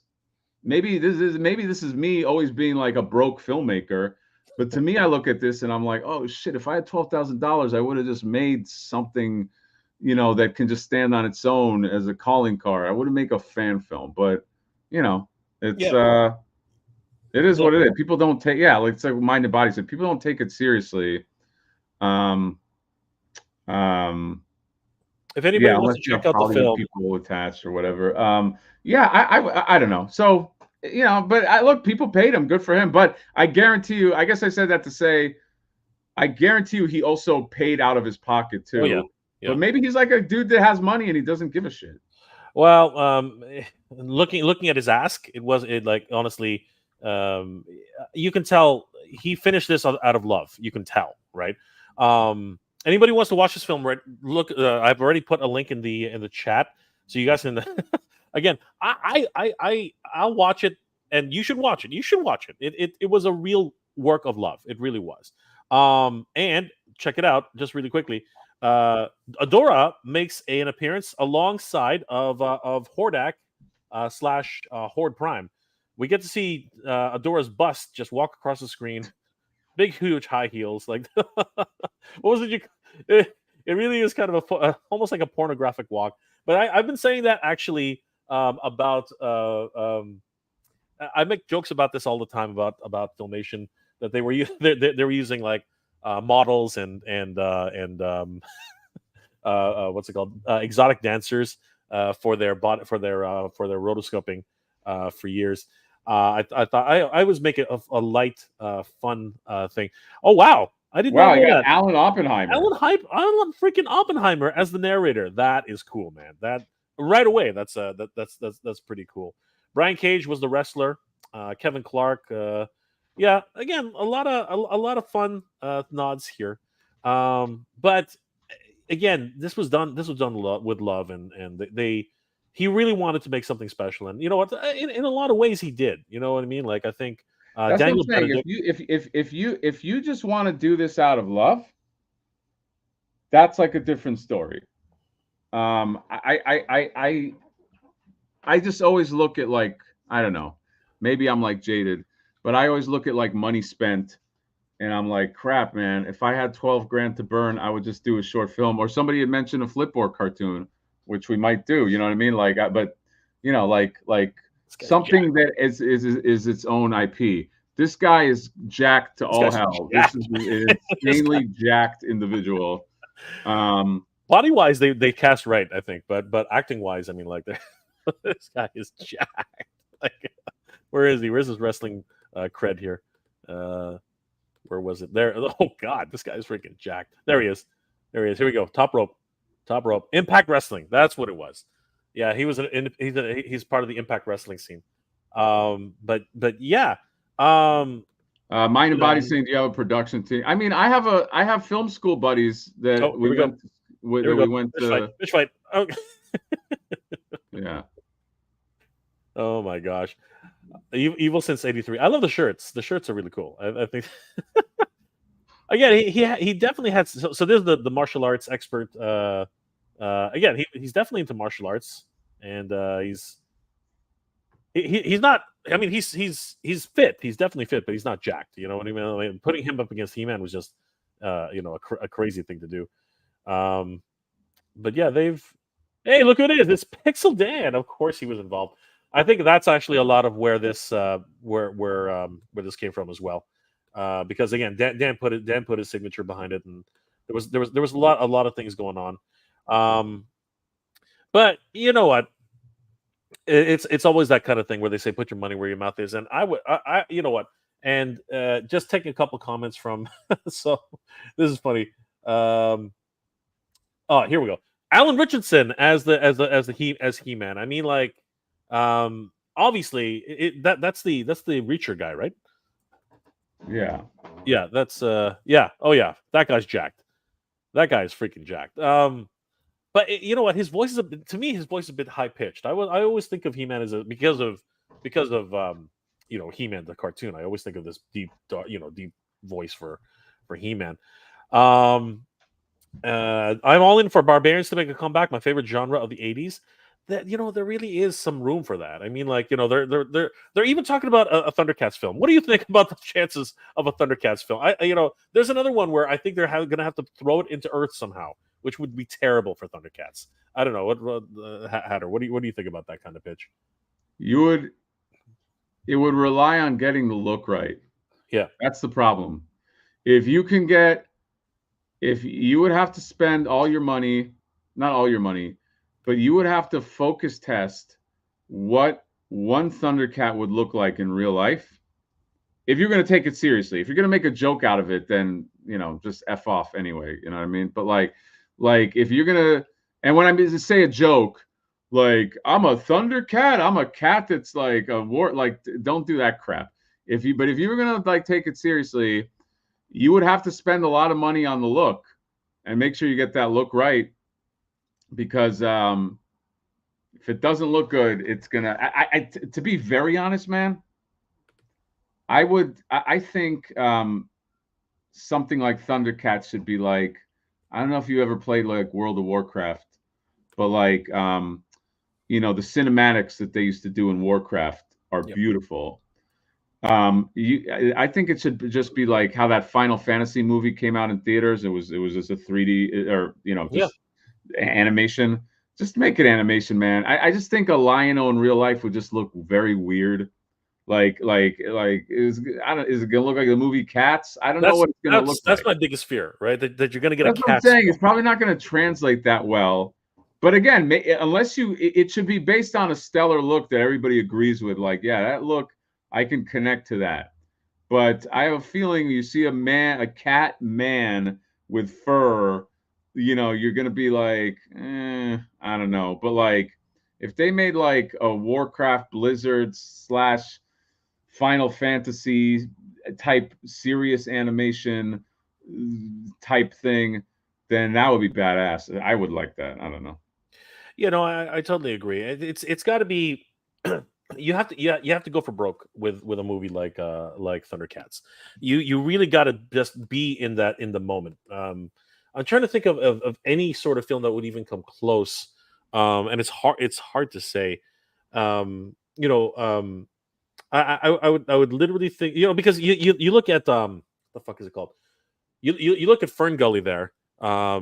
Sorry, did I say Fern Gully? I meant you look at Avatar. You look at Avatar. You look at Avatar, right? And that's the kind of thing you have to do. You have to do CGI, right? These are not people. These are aliens. You know what I mean? Like, you do like maybe some kind of mocap. Yeah, for the face. Yeah, for the face. But the challenge is that cats, as humans, reminds people of like the movie Cats. It can come off silly if you do it live action and you don't do it well. So it's very dependent on somebody said Seth Rogen is Snarf this time. Yeah, it's going to be, of course, Seth Rogen will play Snarf for sure, and he'll be smoking weed. He'll be like, Lionel, with that laugh of his. No, I totally agree. And the thing is that it's another one of those where I say I'll believe it when I see it, because that one I think is one that's very, Oh very yeah, good. and Mind and Body is spot on. It will never have an Avatar budget ever. No. Avatar is the product of Avatar is a product of the most, maybe the second most famous director in Hollywood. That's what gets Avatar made. Absolutely. And it's tough unless you get James Cameron interested, because he's a huge anime fan. He's not going Right? to do. James No, no, Cameron I'm will. just because think about it. He had, look at it this way. Actually, Battle Angel was amazing. You know what I mean? The pacing was kind of weird, admittedly. You know what I mean? And it was hard to buy, an anime faced girl, in real life. You know what I mean? It was tough, right? But they pulled it off. And Cameron was holding on to that property for decades. You know what I mean? Finally, I can't remember the director's name. Somebody help me out here. But Robert Rodriguez. yeah, Robert Rodriguez. He took on the project and said, "I'm going to do this." And it's again what you said. It's a fully CGI world. You know what I mean? It's all fucking green screen. Like there's nothing practicality just went out the window on that one, right? But you have a director with a vision. You have people who love properties the way they do. It's possible, but the budget has to be huge, because Yeah, but exactly, it has to be used. But that movie was also still produced by James Cameron. Exactly. So like He has to fall in love with it. you need like a heavy hitter dude that's like that writes his own checks, basically. It has to be someone like a Spielberg or a like a Spielberg or a But a dude, George you know, Lucas, but you know not everything has to be like, dude. If they did, have you ever seen the League of Legends show? show. I Yeah, mean, they no, have. you're talking about, dude. I love those short films. Those No, no, short no, not films. the short films. Oh, No, no, which one? no. The League of Legends series, the season one, Oh, with yeah, yeah. You know what? I know what you're talking about. With Jinx and with all those characters that and stuff, show right? was effing amazing. Yes. That show, and it was written so well, and all the actors nailed it. Like, make a Thundercats like in that kind of style animation. This like, not everything has to be like live action. I don't know. No, I Why do told you you. need? You Do know you what? really? There are things, and I agree with you. What's it called? Films. We'll call them films because that's what they are, right? Look, I love the Avatar, the live action. Could it have been better? Yes, it could have been a hell of a lot better. But when you compare the cartoon to the show, the cartoon did it way better, right? Because again, the Oh, you're vision was talking about there. Avatar Airbender. Yeah, sorry. Yeah, Yeah, yeah, the last yes. Airbender, right? I'm a huge fan of the show, and it is a great writing. It's great writing for kids. It's so good.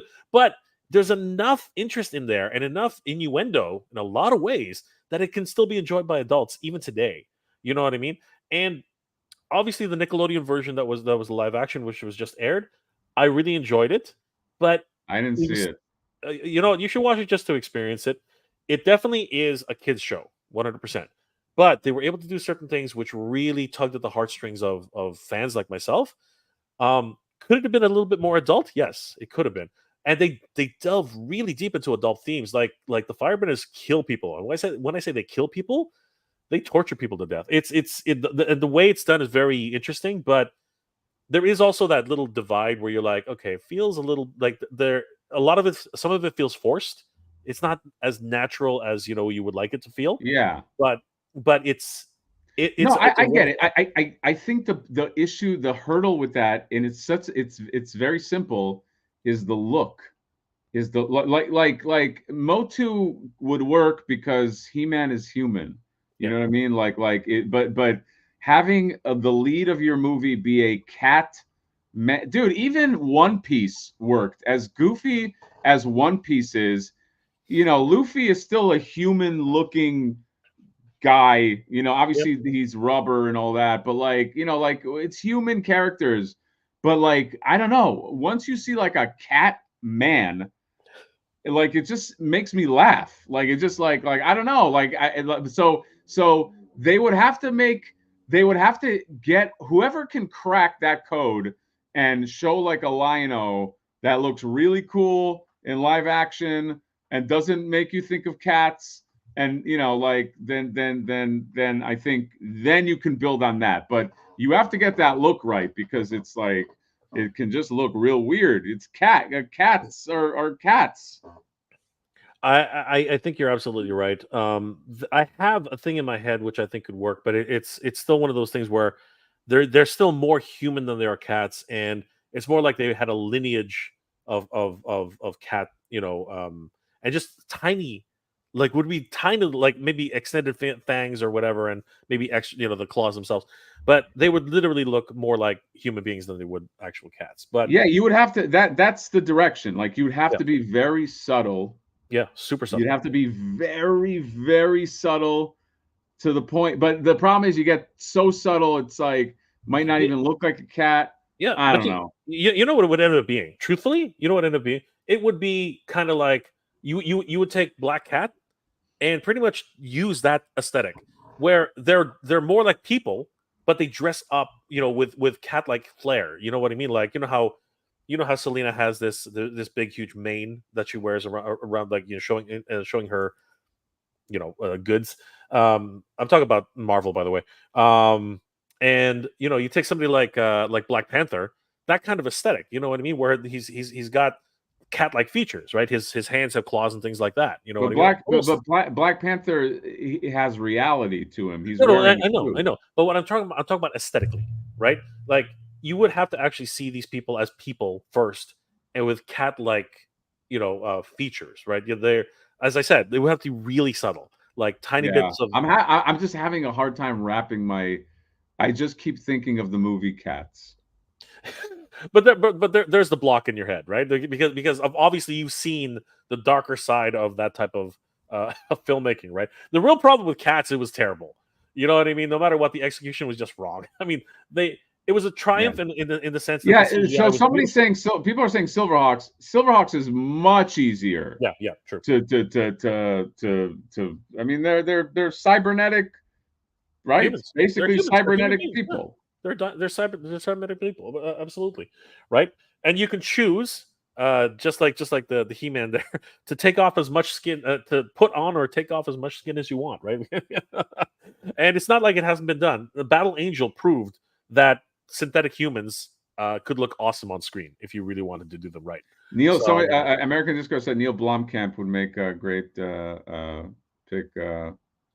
Do you know who Neil Blomkamp is? I've heard the name. I've heard the name. He Which did film did he do? District 9, Oh shit! Yeah, which yeah. is Of the course. best. He's a South African. He's very good at stuff like that, and so is that director Gareth Edwards, who did a movie called Monsters, and also Rogue One, and there was a movie he did. But like those guys are very good at taking sci-fi movies and making them feel kind of real. They always shoot stuff with like shallow depth of field, Yeah, yeah, like and kind of yeah. handheld I, camera, you know, like you know what?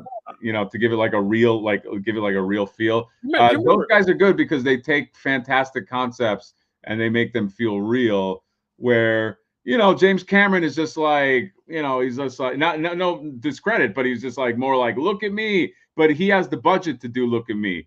Yeah, Neil Blomkamp and Gareth Edwards, they're more guys like don't show everything because you don't have the money to show everything. Paul's actually got something. The creatures, the way they look, the hybrid creatures from the island of Doctor Monroe, they were somewhat believable, but again, they were still those creature features, right? Do you remember a movie Cat's Eyes or Cat's People? The Cat Stephen King People? movie? Yeah, but do you also remember Cat People? Like it was an '80s film from Yeah, way yeah. back in the day. I think there is a way to do it, but it's got to be stylistic, as you But said. they're scary. That's the No, but there's the problem. thing. So here's then to that point. I think someone like Guillermo del Toro, I think he could do something, because he was going to do Actually, he was going to do The Hobbit, right? He was actually going to do The Hobbit, and I think you bring in Slive, you bring in Monkey in, and you bring in Jackalman, and you basically make it a survival movie where where literally Thundercats are trying to fight for their lives against the freaking. No, I get it, but the problem is like a Guillermo del Toro type guy doesn't do that. He just does the stuff he wants to do. Like he doesn't these guys are not motivated to do that. Well, that's not And true. it's like a Guillermo del weird Toro catch is 22. Like they're not motivated to do that, and the guy that would be motivated to do that doesn't have enough experience. Therefore, they don't give him the money to do that. That's yeah, the okay, problem. but Del Toro would be interested. He did Pacific Rim, right? So he's into the Japanese, kaiju and big monsters, and but his aesthetic, the way he does it, again, it's his style. It's gonna look like Pan's Labyrinth. You know what I mean? It's gonna look like that kind of thing, right? But in terms of like getting something a concept onto screen, I think you're right. Someone with that type of vision, someone with that type of like literally geek type aesthetic would have to take the reins, right? And by that notion, I think maybe we should do something. You know what I mean? All I right, think that you heard I it think here, guys. We're gonna make a Thundercats we are movie. gonna make a Give Thundercats. us $12,000. We're gonna need a little bit more than $12,000, but I'm. You know what? I think we could just as even a proof of concept. I think that we could definitely take something and okay. I was saying this the other time. Uh, Once upon a time, uh, a lot of different Star Trek fans were doing incredible work, and I think that at one point, somebody basically said, "Okay, you guys got to slow down here. You're doing something crazy." And I don't know if you saw this film, but there was this fight scene between somebody just basically took the fight scene between old Obi-Wan and Darth Vader, Oh, I saw and that. oh, dude, that was amazing. You know what I mean? They literally dialed it up to 11 and said, okay, if what was his name is Sir the Alec original Guinness. actor there, yeah, Sir, yeah, if he actually could move the way he needed him to move, this would have been amazing. And you know what it was, right? And it's that kind of thing where if you can get enough interest and engage, those are those proof of concepts that can really make people just stand up and like, holy shit, you know what I mean? And it would be really cool to actually get that to actually see. I would say if you're gonna do something, like do it on something that you own or that we own. You know what I mean? Like do it like if I would do a Flipboard thing. I would Yeah, do something like 100%. I have like a if Flipboard could get by the way, somebody asked where they could see my film. It's called Extracted. It's on I think either Netflix or Amazon Prime. It got bought. It's not very good. I made it when I was a kid. I wrote it when I was like a kid, and somebody funded it in college, and I really did not know what the fuck I was doing. But I have learned a lot since then about writing. I stopped I literally was like, I'm gonna go learn how to write after that film. But you can watch it if you want. But what I was gonna say, and again, I was a kid when I made it. Just think of it. I wrote it when I was 15. So I would do like if I like instead of like I'm gonna make a fan film about like a property I don't own, I would make like a Flipboard.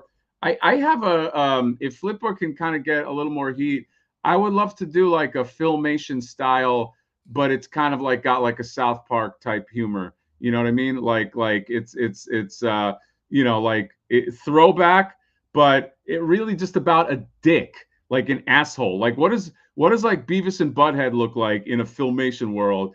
Like what is a jerk off? What does Danny McBride look like if he's living in a Filmation world where everybody's super noble and like this and that, and he's like an asshole? So like I would it would be I think that would be fun to write like a pilot and do like because like nowadays you could if you did a 20-minute Filmation-esque type of cartoon and you use the standard of reuse on how much they reused animation back then, you could probably do something for not that much money. You can probably get some good actors if it's funny enough, you know what I mean, to like and you do it well, you take it seriously, and I would just run every step of the way with people like once the script was like done and we were like, this is funny, this is good, but yeah, like I would love, and I would love for it to be short.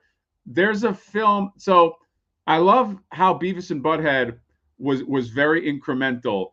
Where when you watch the Beavis and Butthead episode, you had 15 minutes. When you remember, if you guys remember Beavis and Butthead, it was 30-minute episodes, but it was like 15. They were separated into 2 episodes, 15 minutes an episode, and they were real short and sweet. I would love to do something like that. And I also, there was an Adult Swim cartoon. I'm going to mess up his name, but it was Korg or Korgoth the Barbarian, or it was Yeah, like, I know what you're talking about. Yeah, do you know what I'm talking about? he's a barbarian in the real world. He's No, not that one. This it was a Chad, help me out if you know who this. It was a. They only did a pilot. I loved it. It reminded me of heavy metal animation. Korgoth the fuck. What's no, it wasn't the priest. Yeah, there you go. Thanos Copter saying look up Korgoth. Korgoth the Barbarian. Yeah. So they only did a pilot, but I loved it, man. It was funny, but it wasn't goofy. It wasn't like, it was like it was very dark, and like it starts out with a bar fight, and this guy's just like, and it's very moody, but like the humor would be in the dark, like a guy is pissing him off, and he just rips his skin off, and the guy's like, blah, just like screaming. So like the funny was from like the darkness of the humor, but it wasn't like goofball crap. So it would be fun to do something maybe a little comedic, more comedic than that. But I love that, and it never got made, which was a shame. But I would like to, yeah, this right here, dude. You should watch at some point. Watch this pilot. It's you know what? I remember it. I did watch this because this particular scene in particular, where well, you guys will see it.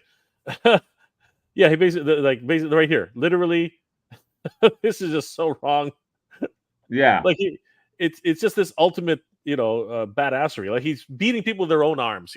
It's crazy. Yeah, I would love to write something like like the humor came from how dark it was. Like it was, and it was very adult. I just think it came at the wrong time, because this should have gotten made. And I think because Flipboard, like these guys, I think the people that made this, like, I don't think this was an original property. It wasn't based on anything. So in my own mind, if I'm being optimistic, he just rips this guy's skin off. Like, check this out. He just like goes crazy. Yeah, it's so funny, dude. It's so because Flipboard has some juice now. I think that in the future there is a possibility. I would love to do something like Flipboard is not a badass like this guy is. He's not a strength character like this guy is, but he's an asshole. He's like a Danny McBride type dude. And if you keep it like real violent and have the world be like real, like just a bunch of jerks and like ne'er-do-wells, I think it could be something real fun. And I think we would have a good shot at like making more, because the figure is already a thing. We already have a toy, quote unquote, a win with the Kickstarter. So that's what I would do if I could raise something later down the line, or if I can get like a small studio to help pay for it, because I this is also very artistically well done. Like the animation is well done. Maybe that's where it fell, but like I love this. I would love to make something in this vein and in this tone. Yeah, no, something straight out of Liquid Television. Yeah, exactly. It was very, very Liquid Television. It's such a shame it didn't get made, because it would have been so cool. Maybe it just needed to be based on something. Maybe, I don't know. It's you know what, I love the concept. I love the idea, and of course, if we're talking about original IP, where else could we go? You know what I mean? Like it just makes so much sense. And you know what, a lot of people are echoing that sentiment as well. I mean, people are basically, It would have made a much better porn. Yeah, that film would have made a much better porn film. Paul says your previous Kickstarter film should have had Flipboard in it. You would have had a 200K budget.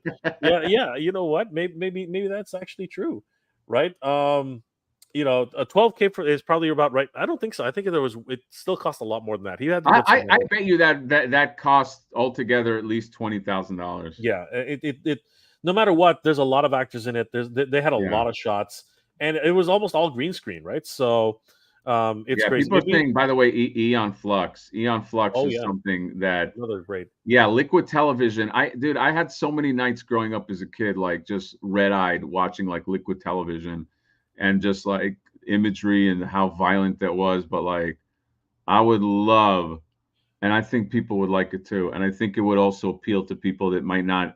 I don't even think you have to be like a He-Man fan, wink, wink, wink, and know all that shit. I think you just have like a ne'er-do-well asshole scam artist that lives in a sword and sorcery world, and people hate his guts, and he just is trying to get over on people.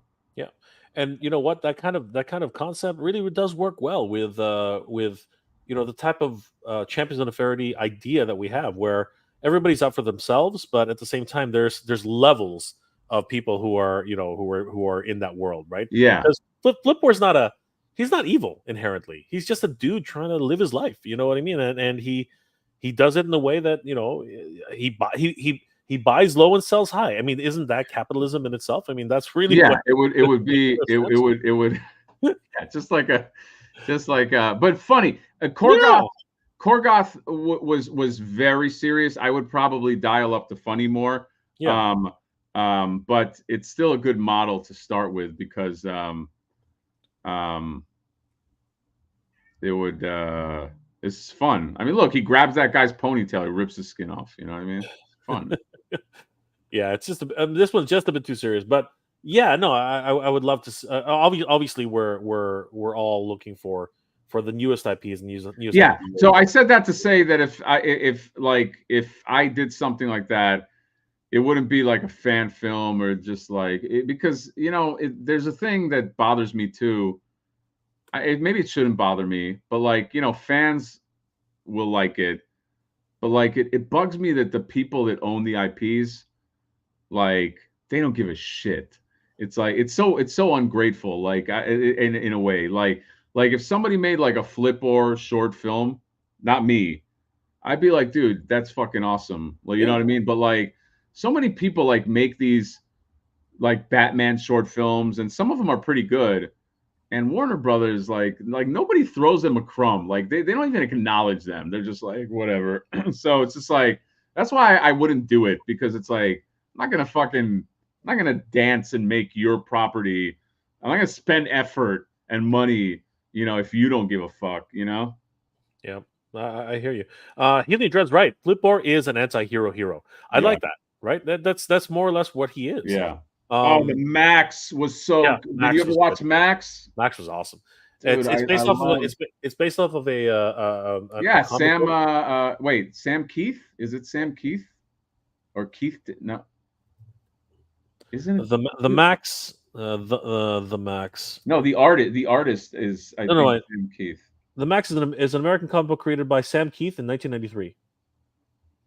Yeah, he has such a cool style. Yeah. But yeah, man, you guys are bringing me back. I used to love all of that. Like Eon Flux was, I think, the biggest one. But like all of that, like Liquid Television, like because they'd like be real violent and they wouldn't give a shit. Like they some of them were funny, most of them weren't, but they'd be real violent and they wouldn't be afraid to be weird. Max was weird. The head was another really cool one. Yeah. These were all the MTV shows, back in the day. Liquid Television, Sam Keith. Yep. Dude, we should if we can get a little more steam running with this line, we should really think about like something like that in the style of like a Liquid Television. You know what? Let's just ask everybody, guys. Like, actually, this was one of the questions because this was one of the questions in the questionnaire, the survey, right? I mean, guys, we would love to to continue this property. I mean, like like seriously, Champions of the Faraday is something we are really passionate about. You know, both Howard and I. It started off at, like, you know, let's just call a spade a spade. It started off as a joke. It really did. It started off as our frustrations as collectors being, you know, taken advantage of, uh, and the inability of companies to do, you know, the what's necessary to keep your fans happy. But it just took on a life of its own, and you know what? We're really excited about this property. Would you guys be interested in seeing other media that, because we're thinking about a comic book? Not only, no, we're not thinking. We're making a comic book. There is a 10-page comic book on the way, Hatter. Right? Like you've already written the whole outline. We're just waiting on an artist. Yeah, it's fun. It's a 10-page comic, and it represents like just like a day in the life of like Flipboard in this world, and like everything is tongue in cheek. You know what I mean? It's just kind of like just a fun. It's just a fun, you know, a way to kind of introduce lore and be cheeky. You know, like Yeah. with a new, just something new. You know. And you know, RC says I prefer an animation, which is great, you know, but we can start like it's a lot easier to make a comic book than an animation at first. But yeah, if there's enough Yeah, I mean, I would also prefer that, but I do have love for comics, and like obviously like the MOTU kind of like inspiration of making a comic is cool, and also it's kind of like a test. It's kind of testing ground. You know what I mean? Like you can be humorous, and you can just be like, you know, like I don't know. I think if people were on board, which a good amount of people seem to yeah. support it, then maybe that's something that we will do. And yeah, 10-page. Yeah, it's going to be 10 pages. I Yeah. think it's actually going to be exactly 10 pages, and the art's going to be awesome. The art's going to be really good. So yeah, we'll keep it going. Yeah, American Discord. There was a studio outside the U.S. who can emulate what it was at Mind and Body with the script, and the script is complete. It was just a huge part of my Saturday mornings growing up. Ended up at a cliffhanger with no ending. It would be really nice, like, you know, there are a whole bunch of different cartoons which never, you know, Dungeons and Dragons being one of them. You know what I mean? And a fan effort was made to actually finish that thing. And again, it suffers from the same problem as this Master Universe, where they paid for everything because they had a Kickstarter for that one too, and they literally put everything into the film. They if like if I was to take a cutting board to that, because seriously, it needs to be recut a little bit. I think it would really have better pacing. If you end up doing a tune, you have to do limited edition VHS cop. Oh, that'd be awesome. That would be sick. That would be freaking amazing. Mind and Body, are you getting Freddy art on art chores? Who's Freddy? Freddie. Do we know? Do I know? I don't know. Well, no, not on this comic. Oh, okay. I see what you're saying. Yeah. Paul, you're 100% on the found films. Best success story I recall is Hasbro deciding to put Battle for the Serpent Stone as a bonus feature on GI Joe DVDs. I don't even think that advanced any film. I don't even think that advanced any film career. Yeah, man. It's like, think of the most successful fan film, and I guarantee you that person is not like, didn't really get much juice out of it. You know what I mean? Yeah, but still, it's one of those signatures that you can still, you know, say, "Hey, I did that," right? But that's what I'm saying. If that's your only, if that's your only aspiration with it, that's fine. I think though sometimes these guys think like this is gonna get Mattel to be like, "Hey, guy, pick up the phone. You're the new guy making the thing," you know? American Discord, you guys can always reach out to me. I did 2 years on Deadpool. Seriously, dude, that's awesome. Oh, nice. That's awesome, dude. That's awesome, brother. Hit us up. Like, is was that the Deadpool cartoon? Is that what you're talking about, or because that, dude, that's awesome. Or are you talking about comic books? Did you illustrate on Deadpool, American Discord? Because That's that would awesome, be sick. dude. That's awesome. Super Mario Brothers 3. Well, most fans don't consider Cyborg canon. I know that I don't. Half of Superman 4's budget went into Master Universe movie from 1987. I have the retro Mega. Oh man, that's hilarious, dude. Freddie Williams. Oh, Freddie Williams. Okay.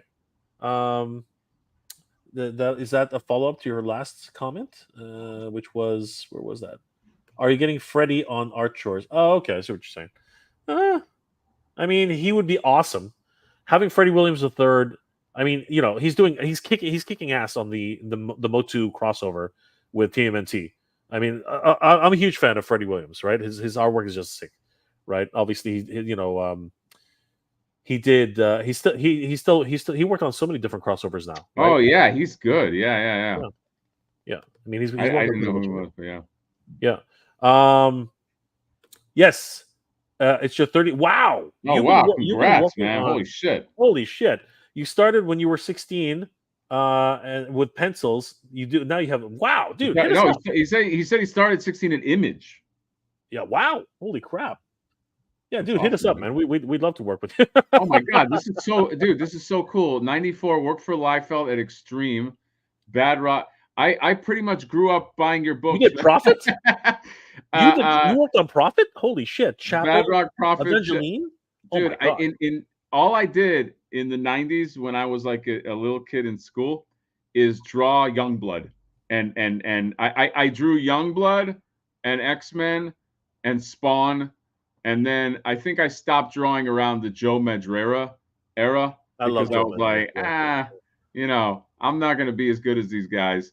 But that's awesome, dude. That's Actually, you really know what? cool. Do you have the piece? Is it anywhere in reach? Or Huh? do you have your piece? Is it anywhere in reach? What do you mean my piece? What you're working on right now? Oh, I can show. Yeah, I can show. Yeah. So, we might as well talk about it a little bit, because American Discord. Please hit us up on Instagram or by email. You can contact us at Hatter Toys. Let me just remind myself here, because we'd love to. We're trying to get this comic book done. HatterToys at collector.org. Please hit us up, bro. Like we would love to pick your brain at least. Man, that's quite the resume. Holy crap! You worked. Oh wow. Yeah, Bad Rock. You worked on Chapel, dude. That's crazy. Did you have to write? Okay, so this is just going to be a funny little aside here. But is it true that Rob doesn't like to draw feet? Like, you don't have to tell us. I just hope that makes you laugh a little bit. I did finishes for Platt Liefeld. Wow, holy crap, bro! Jesus, that's awesome. Look who's in the house. It's Renders Effects. Good to see Renders. Shadowhawk, fellas. Yes, Shadowhawk. Oh my God, you're taking us back, everybody. Holy crap! I love Shadowhawk. Man, that's crazy. Jeff Matsuda. Yes, Jeff was he was a great artist. Phil Barassa. Yep. Awesome stuff. You guys are literally taking me back, man. You guys are taking me all the way back. Oh my God. Crypt number 1 was my first full length. Oh wow. You were 17 when you did Crypt number 1? Dude, you know what? We were all just dreamers, man. Like, holy crap. You actually did it, eh? Like, holy crap. That's awesome, brother. That is crazy. Oh, dude. MOTU. We're all MOTU fanatics, right? Just so good. But yeah, hit either of us up, me and Hatter or myself on IG. We'd love, dude. I'd love to talk to you, man. Like you're totally bringing me back. Rob, Jim, Mark, Will. Oh man, I got a chance to talk to Will Sportaccio. Great, incredible artist, and of course, he's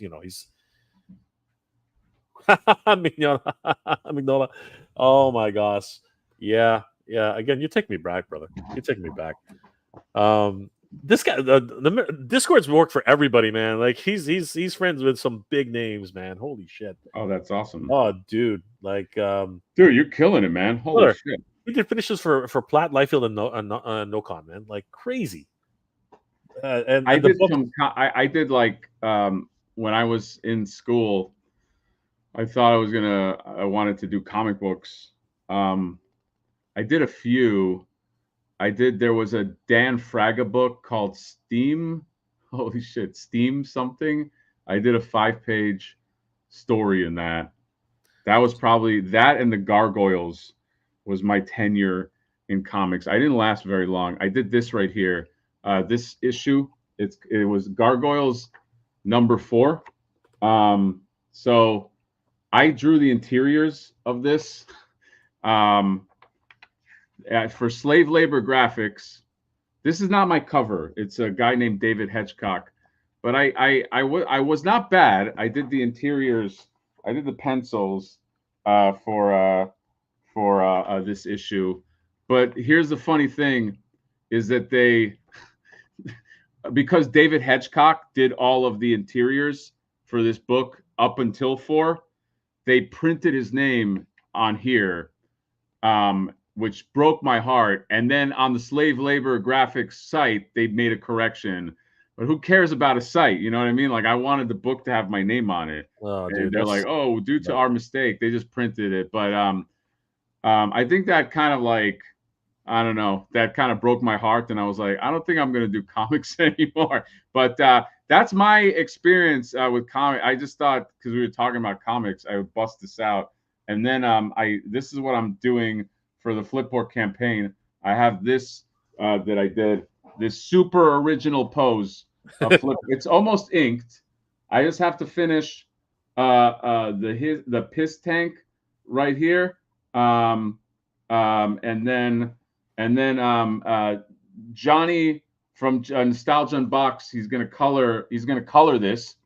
So we're gonna do something where this is gonna be part of something that you can get on the backer kit or the pre-order page, and I want to do it as prints, like postcard type prints, and I want to do 3 versions, and you don't have to get all 3, but it's going to be signed, and it'll be a black and white, and it'll be him in normal colors, and it'll be him in like flaker colors, so flaker. But that's what this was. I wanted to do this for a while, and I've been thinking about this pose for a while. And again, super original, never before seen pose. So look out too, because we'll have this as well as like a print, and you can put it next to your figure, and it'll be hand signed, not like a print. It'll be signed with this hand. But yeah, this is almost done, so I'm very excited to I don't know, finish this, and that would be awesome. American Discord. I don't know. I haven't signed anything, but I would love shit. Yeah, I would be honored, man. You're the fucking man, obviously. So I might, I don't know, hit you up. I just think this would be cool. I wanted to do that as a pose for Flipboard for like a while now. And so I also got out of comics because I got into when I was in my 20s, I got into like a bad accident, and like I fucked up the nerves like in my hand. So I can draw, but I can't draw fast. So like this thing is taking me like a long time. I can draw for like 10 minutes, and then my hand, I have like a nerve thing. So I know it sounds like old man shit, but it happened. You know, it was an accident. But yeah. So I don't know. If people would be interested in that, I would love to do that. I'm just having fun talking about comics and shit. But yeah, it'll be up, and it'll be in some kind of like bundle, and it'll be signed in different colors and all that. Yeah. So it's too late, American Discord. You basically just killed it for it, because we're like all the nostalgia you've been bringing up. It's just killing us all. Dude, you color too? Oh my god, that's what he's saying. Crazy. What don't you do? What don't you do, man? Unfortunately, Johnny's going to be coloring this one, but you know what? If you want to help us work on because we have some back. Dude, I wish I knew we would have kicked that fucking bum Johnny out of here, man. Like actually, you know what, brother? Would you like to work on one of our backing cards? Because we got a couple. Like, I don't know if we still have space. We have a couple of them still. Oh my god. So okay, I don't want to put American Discord on the spot, okay? But feel free to reject this. But like we have. So for every one of the variants, and again, this is not a pitch. I'm not putting you on the spot, man. So you don't have to. It's cool. But like for every one of the variants of Flipboard, we are going to have a backing card with its own art. So regular Flipboard is going to have this one, and a different artist is going to do each one. We have one for Stealth Flipboard where he's cutting in line, which is almost done. I have a guy that is going to be doing gold Flipboard, which is basically the concept is going to be when he turns full gold, he's getting attacked by people, but they can't hurt him. But we still need the ones for glow in the dark and for the customizer dream, which even though customizer's dream is an artist proof, we want to do something where like he loses his color or something. But so there's 2 slots that are going to be on the card bag. Everyone is going to have its own card bag because I do want to collect this art and do something with it. Oh, dude. And, what happened? Yeah. Oh well. Fuck yeah. Fuck. But then we gotta connect. Yeah. The other thing is we also have, and this there's another thing that you know. Oh, hey, what the hell? Matt Hatter, you're so beautiful. What's it called? We also need some help with the. Hey, what the hell's wrong with you? What are you doing? I don't know. Get to the chopper. Obviously, we also need like the I don't know if you guys saw this, but the concept is the collectible card art. We have the wonderful pieces on the back. What the hell's wrong with my focus? Come here. We have the wonderful pieces at the back, but also the CG generated stuff has got to go. We definitely need some help with the backgrounds. By the way, that's not the background, guys. Like so the idea is it opens up, and there'll be some kind of like what we would like is the Target marketplace, like as a background, like where it's like you see all the villagers shopping with their Target bags and like the no affiliation with Target marketplace, you know, and you can open that up. And then you can just have that as like for photography and shit like that. So that's the other thing that we're doing. But yeah, man, it would be great to talk it out. There is a concept for glow in the dark as well that involves like a treasure hunting in a cave, but glowing in the dark. So no pressure, but it would be an honor. 100%. So we're gonna release more details on the Hatter's one of a kind, totally original pose and and artwork. But yeah, this is something that we really. It's just Matt. Fuck. What is it, Jay? I'll tell you. Yeah, man. I've never had to call my own number. I know, right? Pretty much. Matt Hatter Reviews. Matt Hatter Toy Reviews. One word. Yeah, one word. But yeah, look out for so the card art, and I would love to collect that card art at some point and do something with it. But yeah, that, and then look for the signed postcard type prints that will be colored. Absolutely, a lot of things happening for us here, like Flipboard, and tonight, of course, we were talking about Master Universe, but there's a lot of things we want to do with Flipboard and a lot of fun, and of course, if you know, we're not just talking to professionals either. You know, if we're getting submissions from a lot of different people who are asking if they can be part of it. We only have so many slots though, so obviously working together with artists is always but like if American Discord worked on that shit, like that's that also is different than anybody we have. The thing that we have been able to do that I really like is that every artist is very different. Like one of the artists that we have, it's almost like Nickelodeon, GAC Ratfink style. It's crazy. Like it's you know what I mean? Like that is cool. Yeah. Like that's the one that is doing Flaker. Like the Ren and Stimpy. Like John, not John Krasinski, but yeah, like that Ren and Stimpy. So like every artist feels like they have like their own thing, which is going to be really cool. He's reading your mind. He's reading our minds, Hatter. Yes, dude. We were actually talking. Like they did with the I don't know the Hordak box set, but we did have a trading card. Yeah, idea. I mean, it's an idea. We haven't like We haven't fleshed expanded it out. We haven't on fleshed it it, out. but like we've had a lot of like he does his own marketing.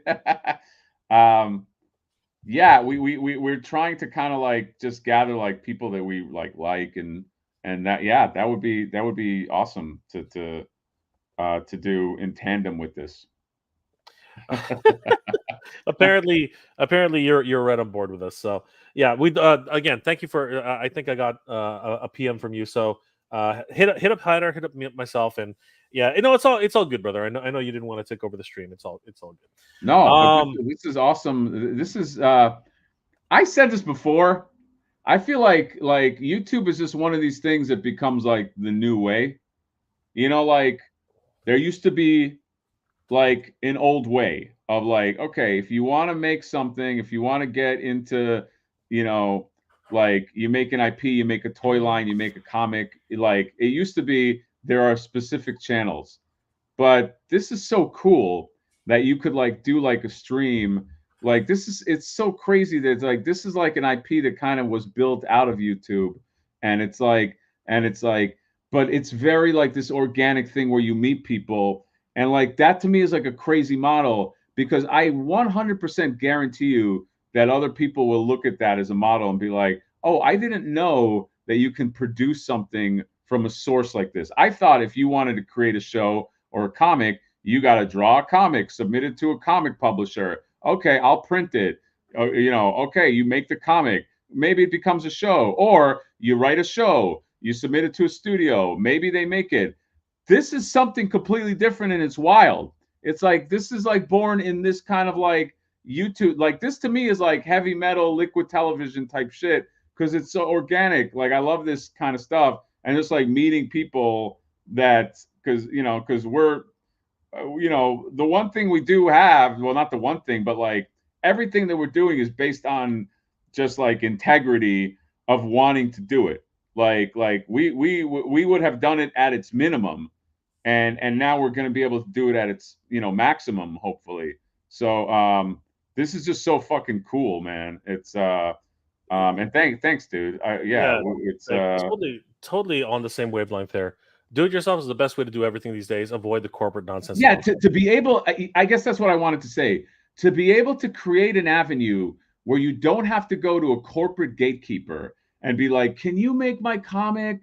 Can you make my show, please? And then they got to decide, well, let me see if your shit is good. And dude, trust me, I work in LA and I've tried it so many times. I've banged my head against the wall. Hey, here's a good script.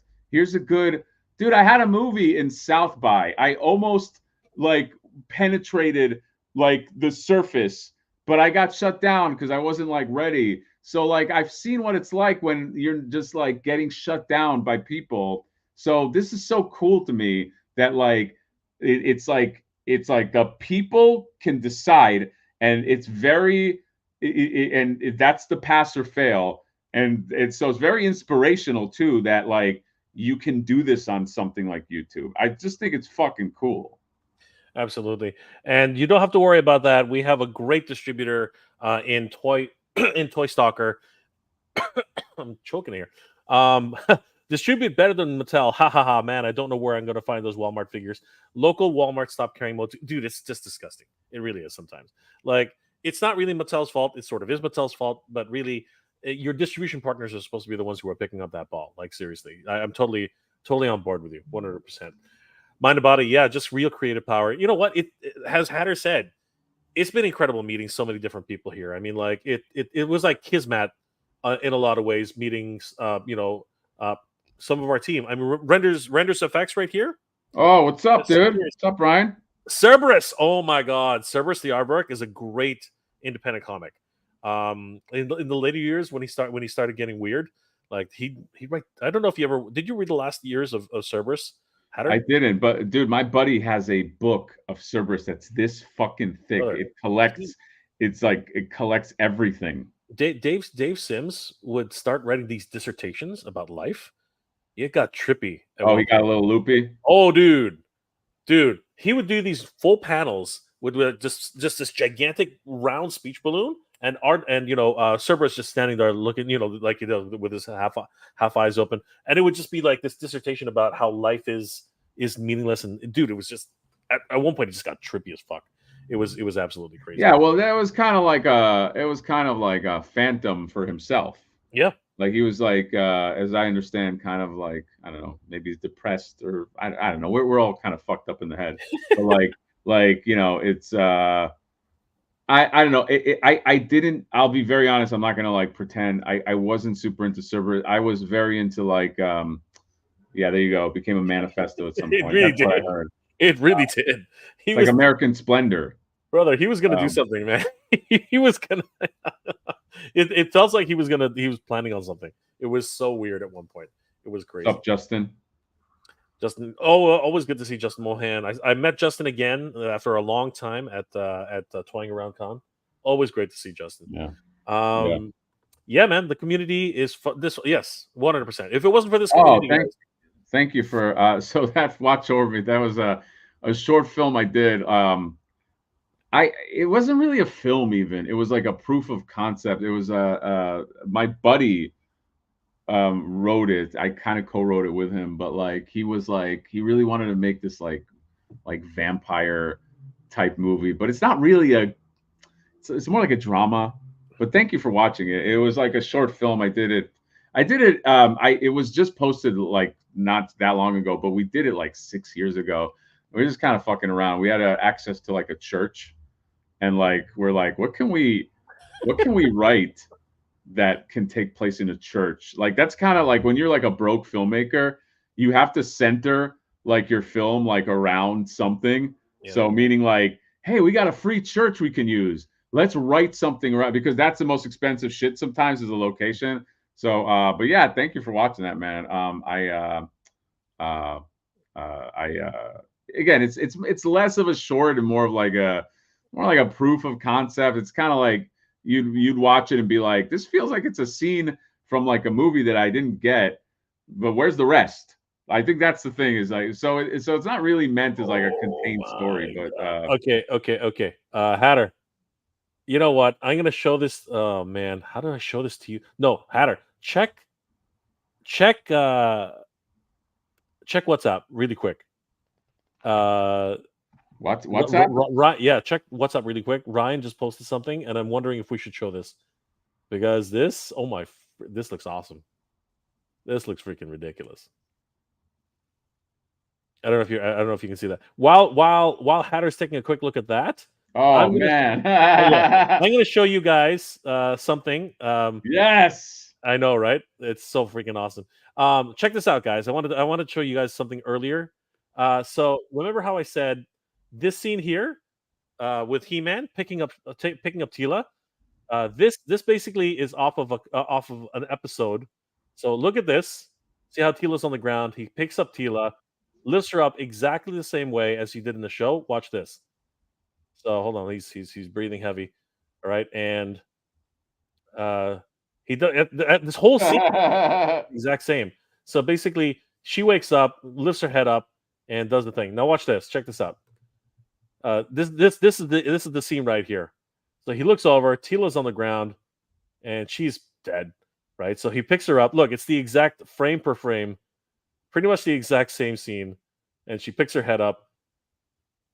It's hilarious, and you know what? Again, done with love. I really appreciate it. But getting back to it, I thought that was just a fun little aside. In homage. Yeah, it is. It was a 100%. Like they referenced it 100.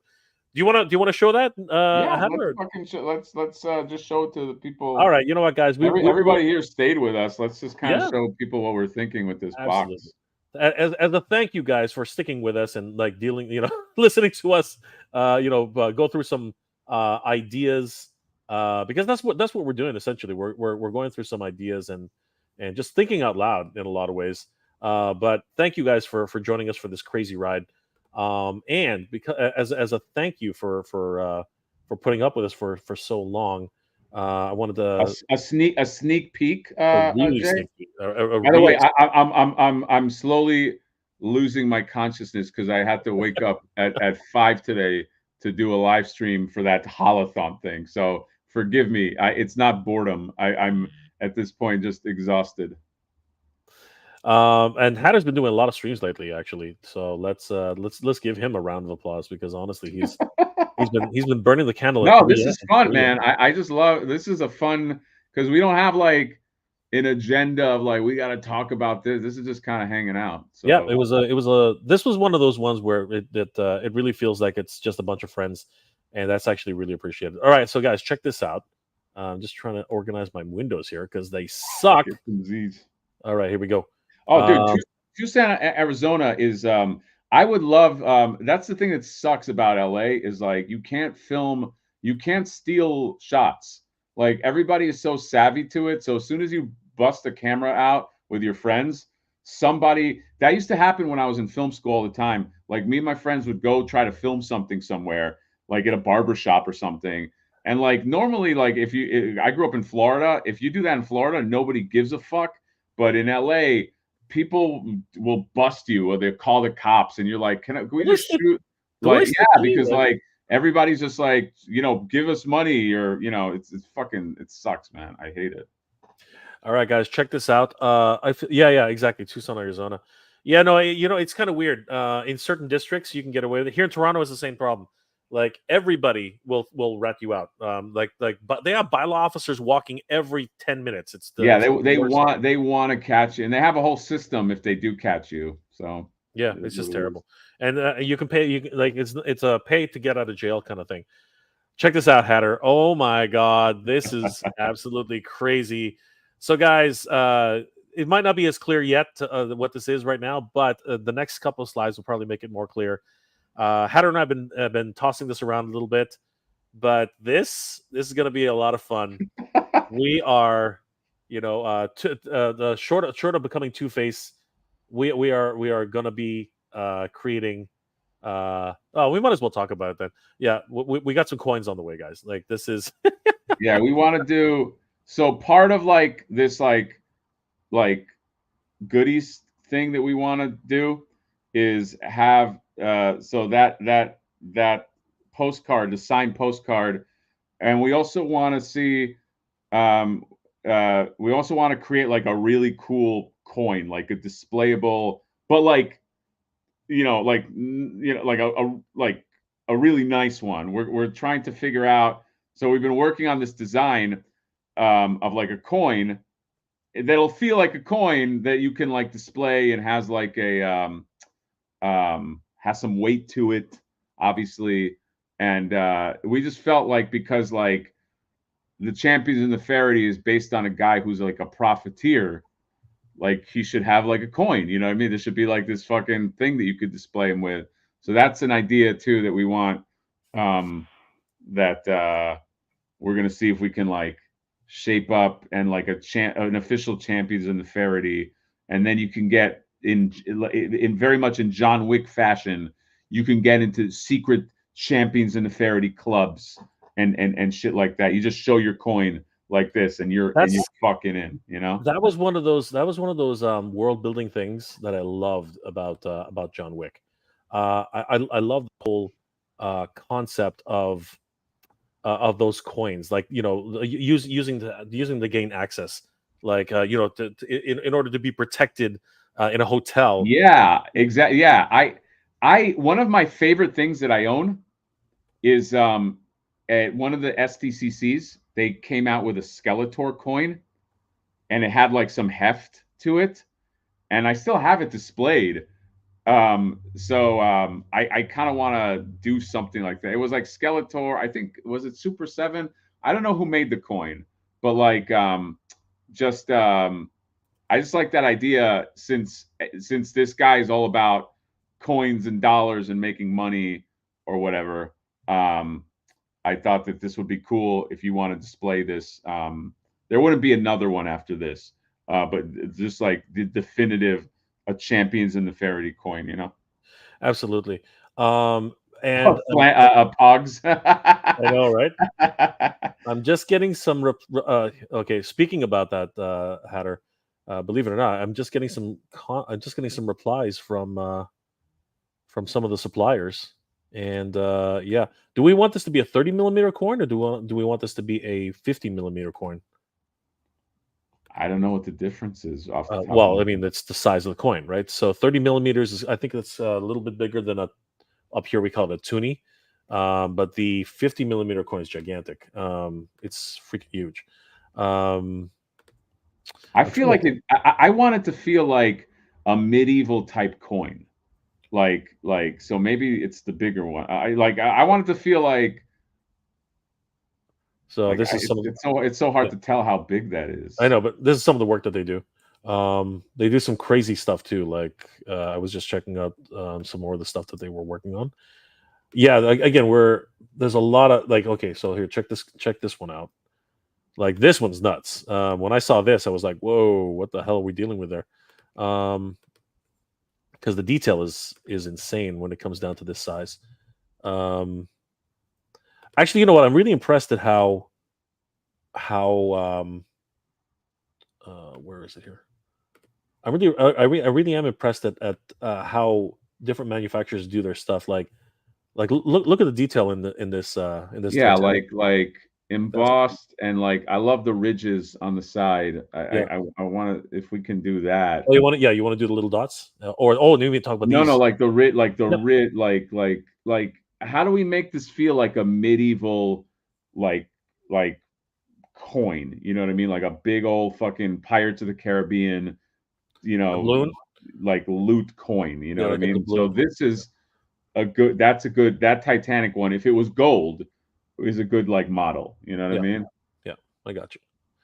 Yeah, well, no, again, we're gonna work on it. What we should do then is probably we're having a meeting with all our fans here. What we should do then is actually add some texture. That's what we're doing. We're basically having we're telling everybody the secrets here. Uh, Sorry, guys. Sorry. I'm sure everybody's like, okay, can we can yeah, we move we get on to back to the stream here. yeah. Like, I think if we put some texture you see how like this one has a nice texture Yeah, on texture. this. Well, Yeah. there should be texture in the hood. No, there is texture in the hood. Oh, there is. Yeah, Oh, yeah, there is. yeah, Sorry. there's texture in the hood. Yeah. There is texture in the hood, but I'm talking about like you just behind him. We can actually, because most of the stuff is the shiny stuff, right? Yeah, like But some kind of texture behind him, maybe dots or something. yeah, yeah, Yes. Yeah, yeah, yeah. yeah. All right, let's get back to the stream because everybody, we're Okay. literally All right, that's enough. having a But yes, meeting. that and the print is something we're thinking of, just kind of selling a goodies box with some signed stuff and a shirt or something like that. So and we'll put that on the backer kit, and if anybody wants that, it'll just be up at, online, but just some cool stuff to display, with your Flipboard, 100%. limited stuff that we're very excited about. So yeah. Render effects. This thing is going to be a rad challenge coin. Slap this thing on the bar top and get around for everybody. Yeah, exactly.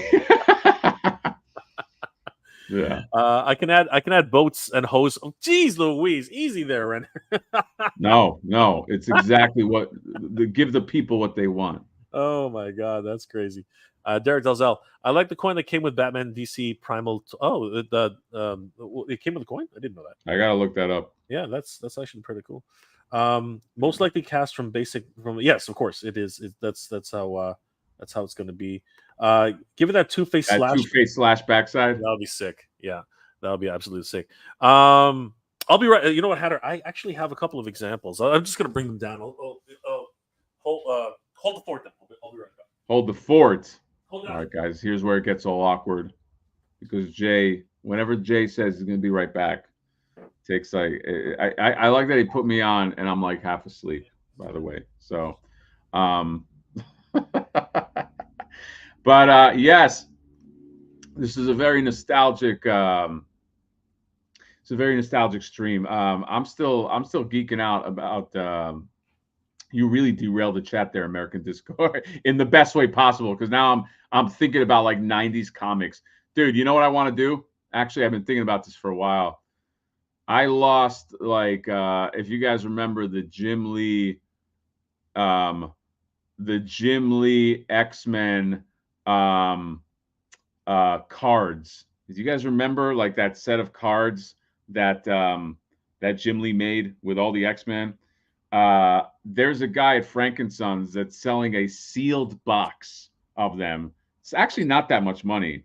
I forgot what he was charging, but I would love. I want to rebuy it because I don't know where my old one is, and just start opening those cards. And I saw a guy. It was probably one of the coolest setups I've seen. He had a frame, picture frame, and he put all the cards in like their individual frames, basically. And it worked out perfectly that he had all of the Jim Lee X-Men. Like, if you guys remember, if you know, you know. It was very famous cards. And he even had at the bottom like the not platinum, whatever, the hologram or what, you know how every other card, not every other, but in the pack, you know, like holograms or whatever, cable. They were all drawn by Jim Lee.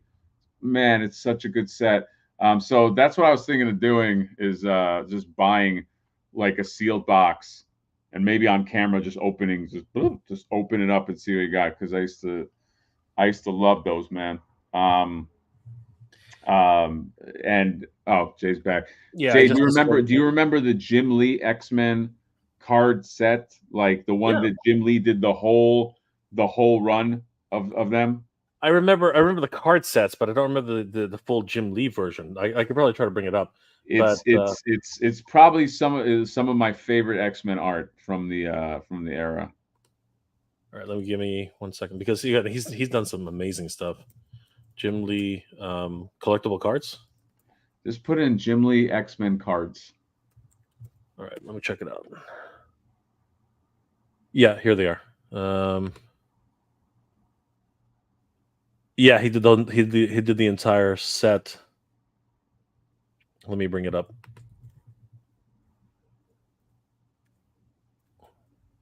I know we're getting so nostalgic on this. On this stream. This is definitely one of those. It's actually a really fun stream. So yeah, he ended up doing all. Yeah, this is the set right here, dude. I love. Well, that's his cover, obviously. Yeah. But like, yeah, to your left, he just did all those cuts. He probably got paid. We're talking about '90s peak. Yeah. He probably got paid $1 million to do all these cards. Like, I wouldn't be surprised if they just gave him $1 million. What's up, Derek? Yeah. Oh yeah. Archangel. They were so good, man. Look at all these. Jubilee, classic freaking. I used to love that Polaris one. Yeah, Polaris was awesome, and Warpath, Colossus, Shatterstar. Oh god, dude, he even made like goofy looking guys, like strong guys, look good. Yeah, absolutely. Captain Britain, you gotta love it. Forge, multiple man. Like he was a joke before. Now, no. Anything Jim Lee touches, man, it's just ridiculous. Oh, mind about you didn't know these exist, dude. You look up. I guess American Disco said that there's a book. I'm not surprised that somebody compiled this into a book. I'd probably get that book too. It's the best representation that I've seen of the X-Men, like classic X-Men. Like, look how cool, like, just the box cover is. But yeah, that's going to be my goal, is to because I don't even know if I still have my original, but there it is. That's it. The complete series in book format, the Uncanny X-Men trading cards. Holy crap. That's insane. I love the fact that they actually compiled it into a book. Oh, Derek, good to see you, brother. How you doing? See, even Derek's avatar would have been a better Skeletor live action than the one that was in that movie. I mean, I don't know if that's or renders. I don't know if those are actual masks that exist. But I don't know what they were thinking with that Skeletor. Yeah, that's a tweeter head. That's a tweeter head bust. Yeah, that's okay, yeah. Oh, dude, that bust is sick, man. Sick. Absolutely sick. Yeah, that's the book's name. That cover art is a bonus card that comes in the that makes sense. Yeah. It's a redone version of the X-Men 275 scene that he did way back That's when. the one with the fold out cover. Yep, yep. With The training suits. It was the beautiful. training suits. Yeah. Series was X-Men Series 2 was a bit of a letdown. Not Jim's work. He was already out making Wildcats. Yeah, that happens. But everyone was copying Jim's style at the time. I think everyone was Dude, doing when I was trying to like learn how to draw in school, like a little tiny, like a kid, I would just copy like Jim Lee Oh yeah, art. Like I would just do bad Jim Lee impressions. absolutely. I was the same way. I took Zelot from Wildcats, and Oh yeah, I was Wildcat. obsessed with fucking Zelot for a while, man. She Yeah, was a lot of teenage boys were. and she was celibate anyway, so it made no sense. She freaking cut it off anyway. That's the book's cover. Yep, they tried to make it look like yep, they succeeded, right? It was a really cool. Somebody mentioned like the Marvel Universe cards; those were good too. Yeah, those were fun. Yeah, those are. were a But I lot of think fun. like if you try to get them now, they're super expensive. Yeah, they cost a mint because everyone keeps talking about them, bringing them back up. So it's freaking crazy. Mind about it's funny considering he has a big Arthur Adams fan. Yeah, Arthur My Adams. thing was like, so my trajectory was like, I was obviously like Jim Lee, Liefeld, and McFarlane for a long time. But to me, when I was like, I want to draw, was Joe Madureira. Like that was like Yeah, Joe Mad was like that was the thing, and I was like the right age where I was like so into video games, and his style was like video game kind of yep. anime, Anime. Yep. like but like meets the West. Yeah. And like me and my buddies were just like, dude, Joe Matt, like Battle Chasers, Yeah. get every issue of Battle Chaser that he never finished. He never You know finished. what I mean? Like, but like that was that not so much his X-Men run. I thought his X-Men run was okay. But once he like moved into Battle Chasers, I was all in on that guy. And there's so many copycats, and I was one of them. Yeah. Where I was just like, I gotta learn how to draw like Joe Madureira. Yeah. Age of Apocalypse was he had to stay safe. I think he was still very anime like, but he still had to stay within that confine. You know that these are established characters, so you can't go outside a certain design aesthetic.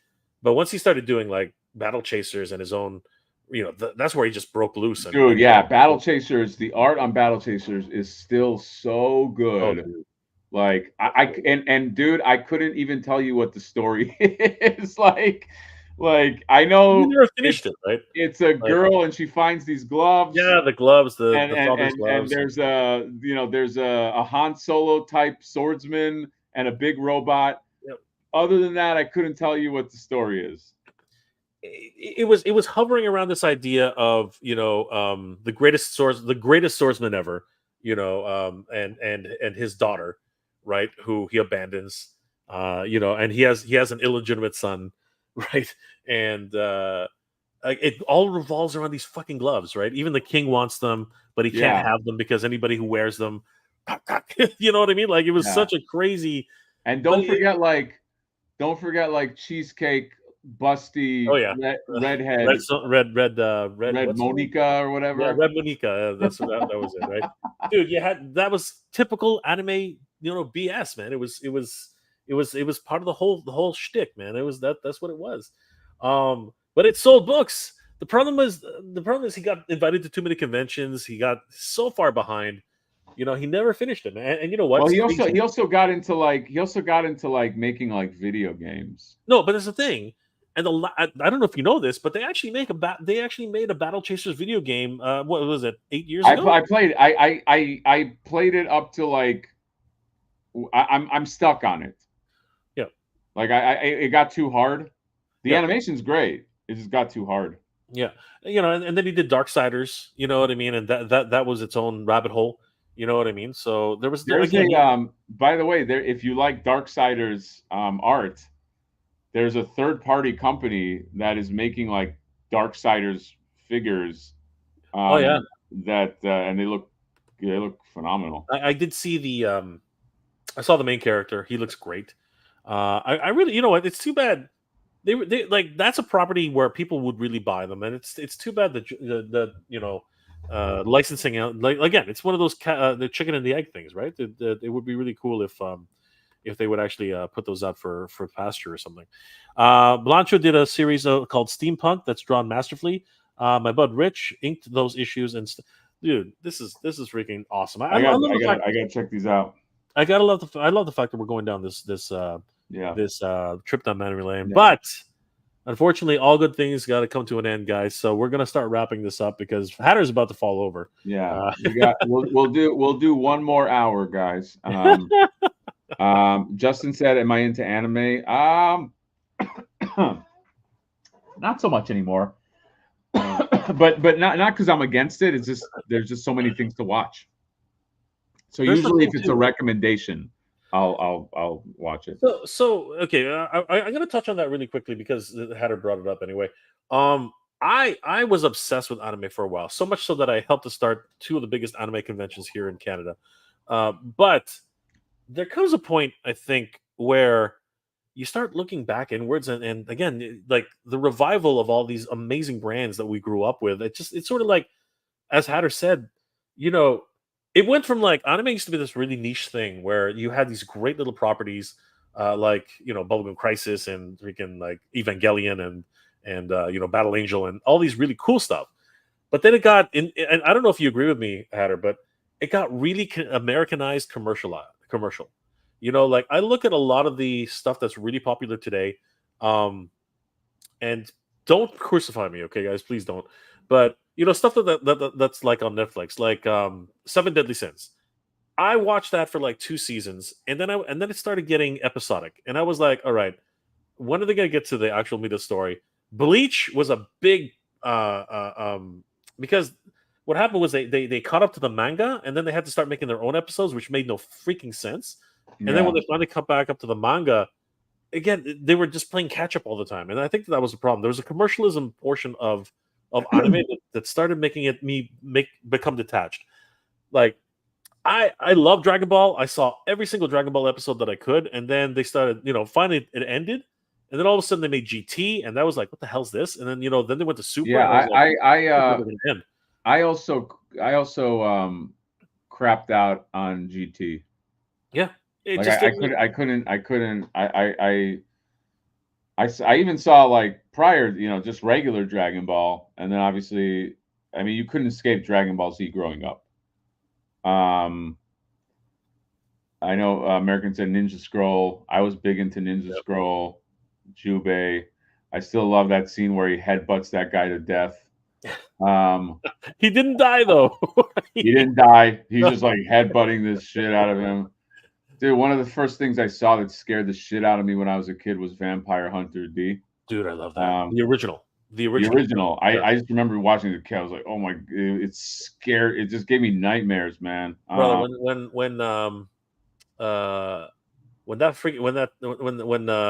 Magnus shows up for the first time after the werewolf, sorry, after she's chasing down this fucking demon in the beginning, right? It's a mutant, and all of a sudden you see the werewolf take her cross off, and you're like, oh shit, so things about to get real. And then you see freaking Magnus Lee just standing there out of nowhere, and you're like, what the fuck? It was freaking crazy. And that was Madhouse too. Vampire Hunter D. It doesn't look like it because it's got this really Amino style, very stylistic kind of artwork. But I think that's another reason why anime was just so good at the time. You know what I mean? It just became like a lot of stuff to watch. At some point I would love to, when I have more time to like, but I was into Cowboy Bebop and all that stuff, and like I had the stupid hack wall scroll posters that everybody had of Akira Toriyama art. Like I was like, same shit. But between that and video games was always like my big passion. And I most of my time went to like playing video games. Like I just played a lot of games. I don't play as much now, but not because I don't like it, but just because like I don't want my baby to starve to death. Yeah, but at the same time, it's just like I love games, I love gaming, but there's just too many things to do in the day. It's just I can't dedicate myself to a 200 No, RPM. dude, I have I have a plan that one day when it all slows down for me and my kid is older, I'm just gonna dive into video games and ride that out for the rest of my existence. I'm just gonna play video games until I drop dead. That's my plan. Is just it's like once I get to that level and I'm like I've done all the stuff that I'm gonna do, I'm just gonna go straight into like like hardcore like how like old guys like now like they play like backgammon and this and that. Screw all that. I'm just gonna be just video game madness. I was always joking with my friends that we would start a social club with Street Fighter machines, just like old school arcades, Yeah. and like we just open up an arcade for like nostalgia's sake. Bao is an incredible film, and out of that, a lot of people don't realize this came JoJo's Bizarre Adventure, and let me tell you, the original JoJo's Bizarre Adventure OVAs from the '90s outdo any. And this again, crucify me if you will, but they outdo any of the JoJo's Bizarre Adventure TV series that have come after that. I like seriously, like the ones I watched a couple of JoJo Bizarre Adventure episodes, and I'm like, what is this? If you watch the original OVA, you guys would lose your minds. Yeah. It's absolutely crazy. Dude, what is that one anime? People will know it. It's a newer one, newish. It was so weird, and people said give it a chance. It's like a woman and a lizard man, and when you look inside his mouth, there's like another head or something. I don't I don't know if that's like I felt like I was on drugs, like, and it was super violent. I guess somebody might know it's modern. It's not like I there think you I know what go. you're talking about. They have Doro. Dude, I'm still like I have to rewatch it, but I think I was like I took a gummy or something and I was watching this. I was just like, what the f am I? What is this? And then my buddy was like, no, stick through it, but he doesn't have the best taste sometimes. So I don't know if it's something. Although he did recommend Attack on Titan, and I did like that, but like it was psychotic, and I don't know whether I was having like a bad trip or something, but I was like, this is so weird. Like this is weirder than normal, and it made me feel like so maybe I got to go back to it. I think some people in the chat or Mind Body saying he didn't like it, but I don't know. I like Yeah, it was so odd. I first heard about that with the with Big Bad Toy Store. They had toys of these two characters. I'm Yeah, like, I what mean is it does. I think it does. I think it's popular, but um, it's crazy, dude. yeah, man. There's Now way I'm too gonna have many. nightmares going to sleep. Thanks a lot, Jay. Okay. The only game I can sneak in is Helldivers 2. It's an amazing for short bursts. Oh, dude, I heard Helldivers. I want to play Helldivers. I heard it was really good. Yeah. I'm going through the new Mario game now. So Yeah, I know what you're talking about. There's a lot of food based anime these days, and I hate those because they make food look better than real life. It's one of those stupid things that that they're able to do. oh my Every s- god, really? A yeah, food and the yeah, dude. Again, it's anime.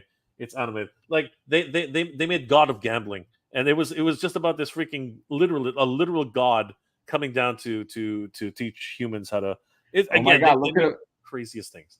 I like American Discords. He worked for Danzig for 5 years as a side hustle.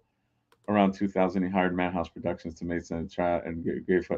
Oh my God! Let me tell. So Danzig, if people don't know, is he's a musician, and he used to be the lead singer of the Misfits, but he is also a filmmaker. So I got tickets to American Discord. Do you know the film he just made? It was a movie about a brothel. Shit, Hell Riders or something Riders, Death Riders. I don't. Okay, I forgot the name, but I got tickets to the premiere, which you could buy. It wasn't like it's not a to be a big shot. Um, and it's a movie that he directed. and he was there and he was watching. He did a Q&A. This movie was horrible, but in one of the best ways. I think Glenn Danzig is going to be the next. What's that guy Tommy Wiseau that did The Room?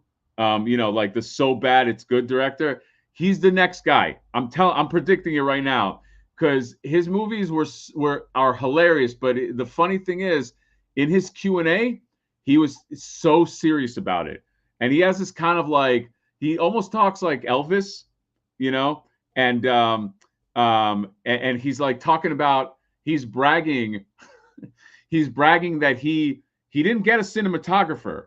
He filmed it all himself.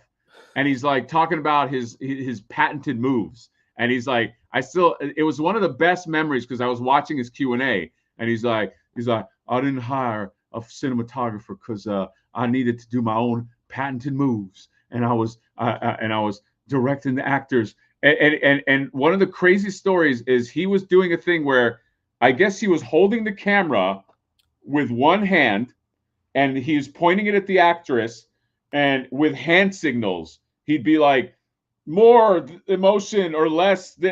It was insane. I was like, who makes a movie like that? It's crazy. But he was bragging about it. And like, yeah, he thinks he's it. Dude, this guy, please look up the last Glenn Danzig did 2 movies. I recommend watching both of them, Mystery Science Theater style. You will enjoy either one because they're so bad, they're great. But he was so proud of them, and they sucked balls. But man, I had a great time. So just look up Danzig. Great musician, by the way. The music, great. Legendary musician. But man. Well, apparently he stiffs people on their checks. Danzig used to brag to me about a new Frazetta painting he'd buy. I'd be like, cool, man. So did you have a chance to mail my check?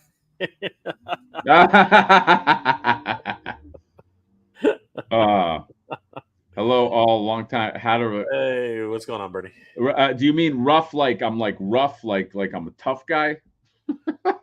We're all about to keel over here, man. Like we're winding it down. Yeah, dude. I've been awake. I've been awake since 5, and I did a live stream at 5 in the morning. That's my excuse.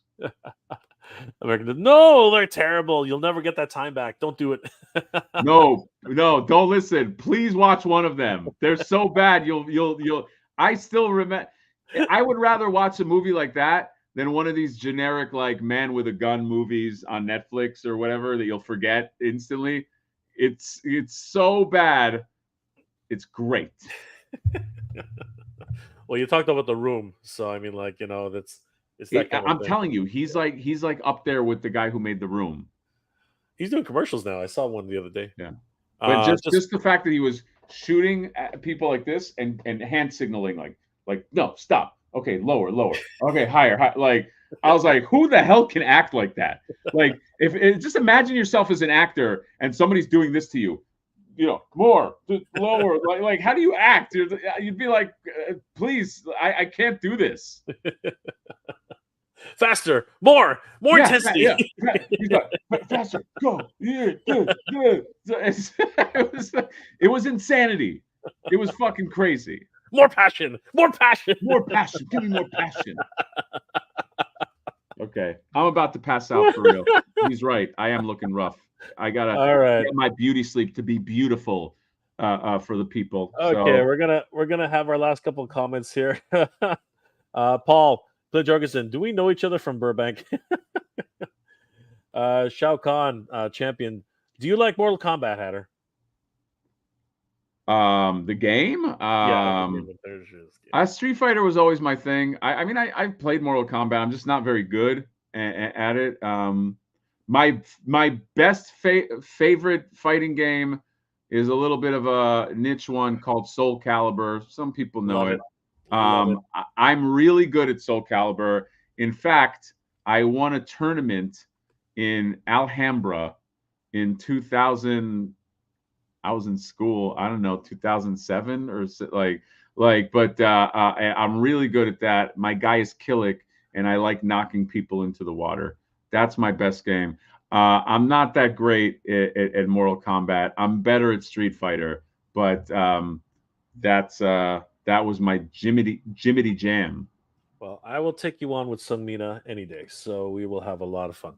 American Discord. Don't forget Danzig's epic death in the first 2 minutes of Christopher Walken's prophecy. Yeah. more, less. More passion. Thanks, guys. Appreciate it. Hidden Dread Soul Calibur is awesome. It is. It's like Yes, it is. Okay, guys. I'm serious. Would love to do something. No, I'm fucking serious too. We're on board. We're all on. We'll check the PMs when we log off.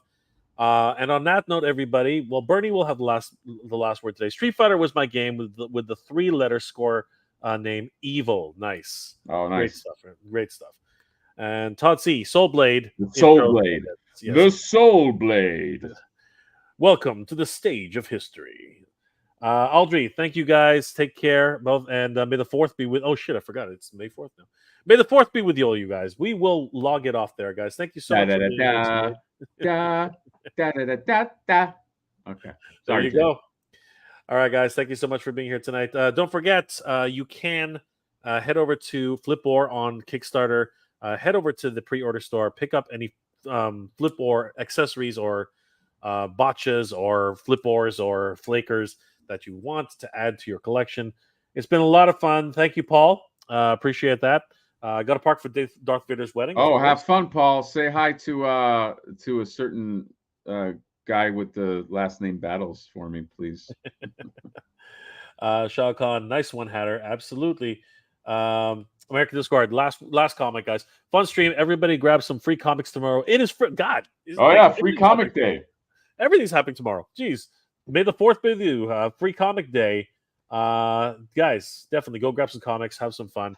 Definitely going to connect with everybody here. Thank you guys so much for being here tonight. It's been an absolute pleasure. I hope you're all doing well, staying safe. And as always, everybody, thank you very much for watching. Good night, Hatter. Good night, everybody. Keep proud. Peace, guys.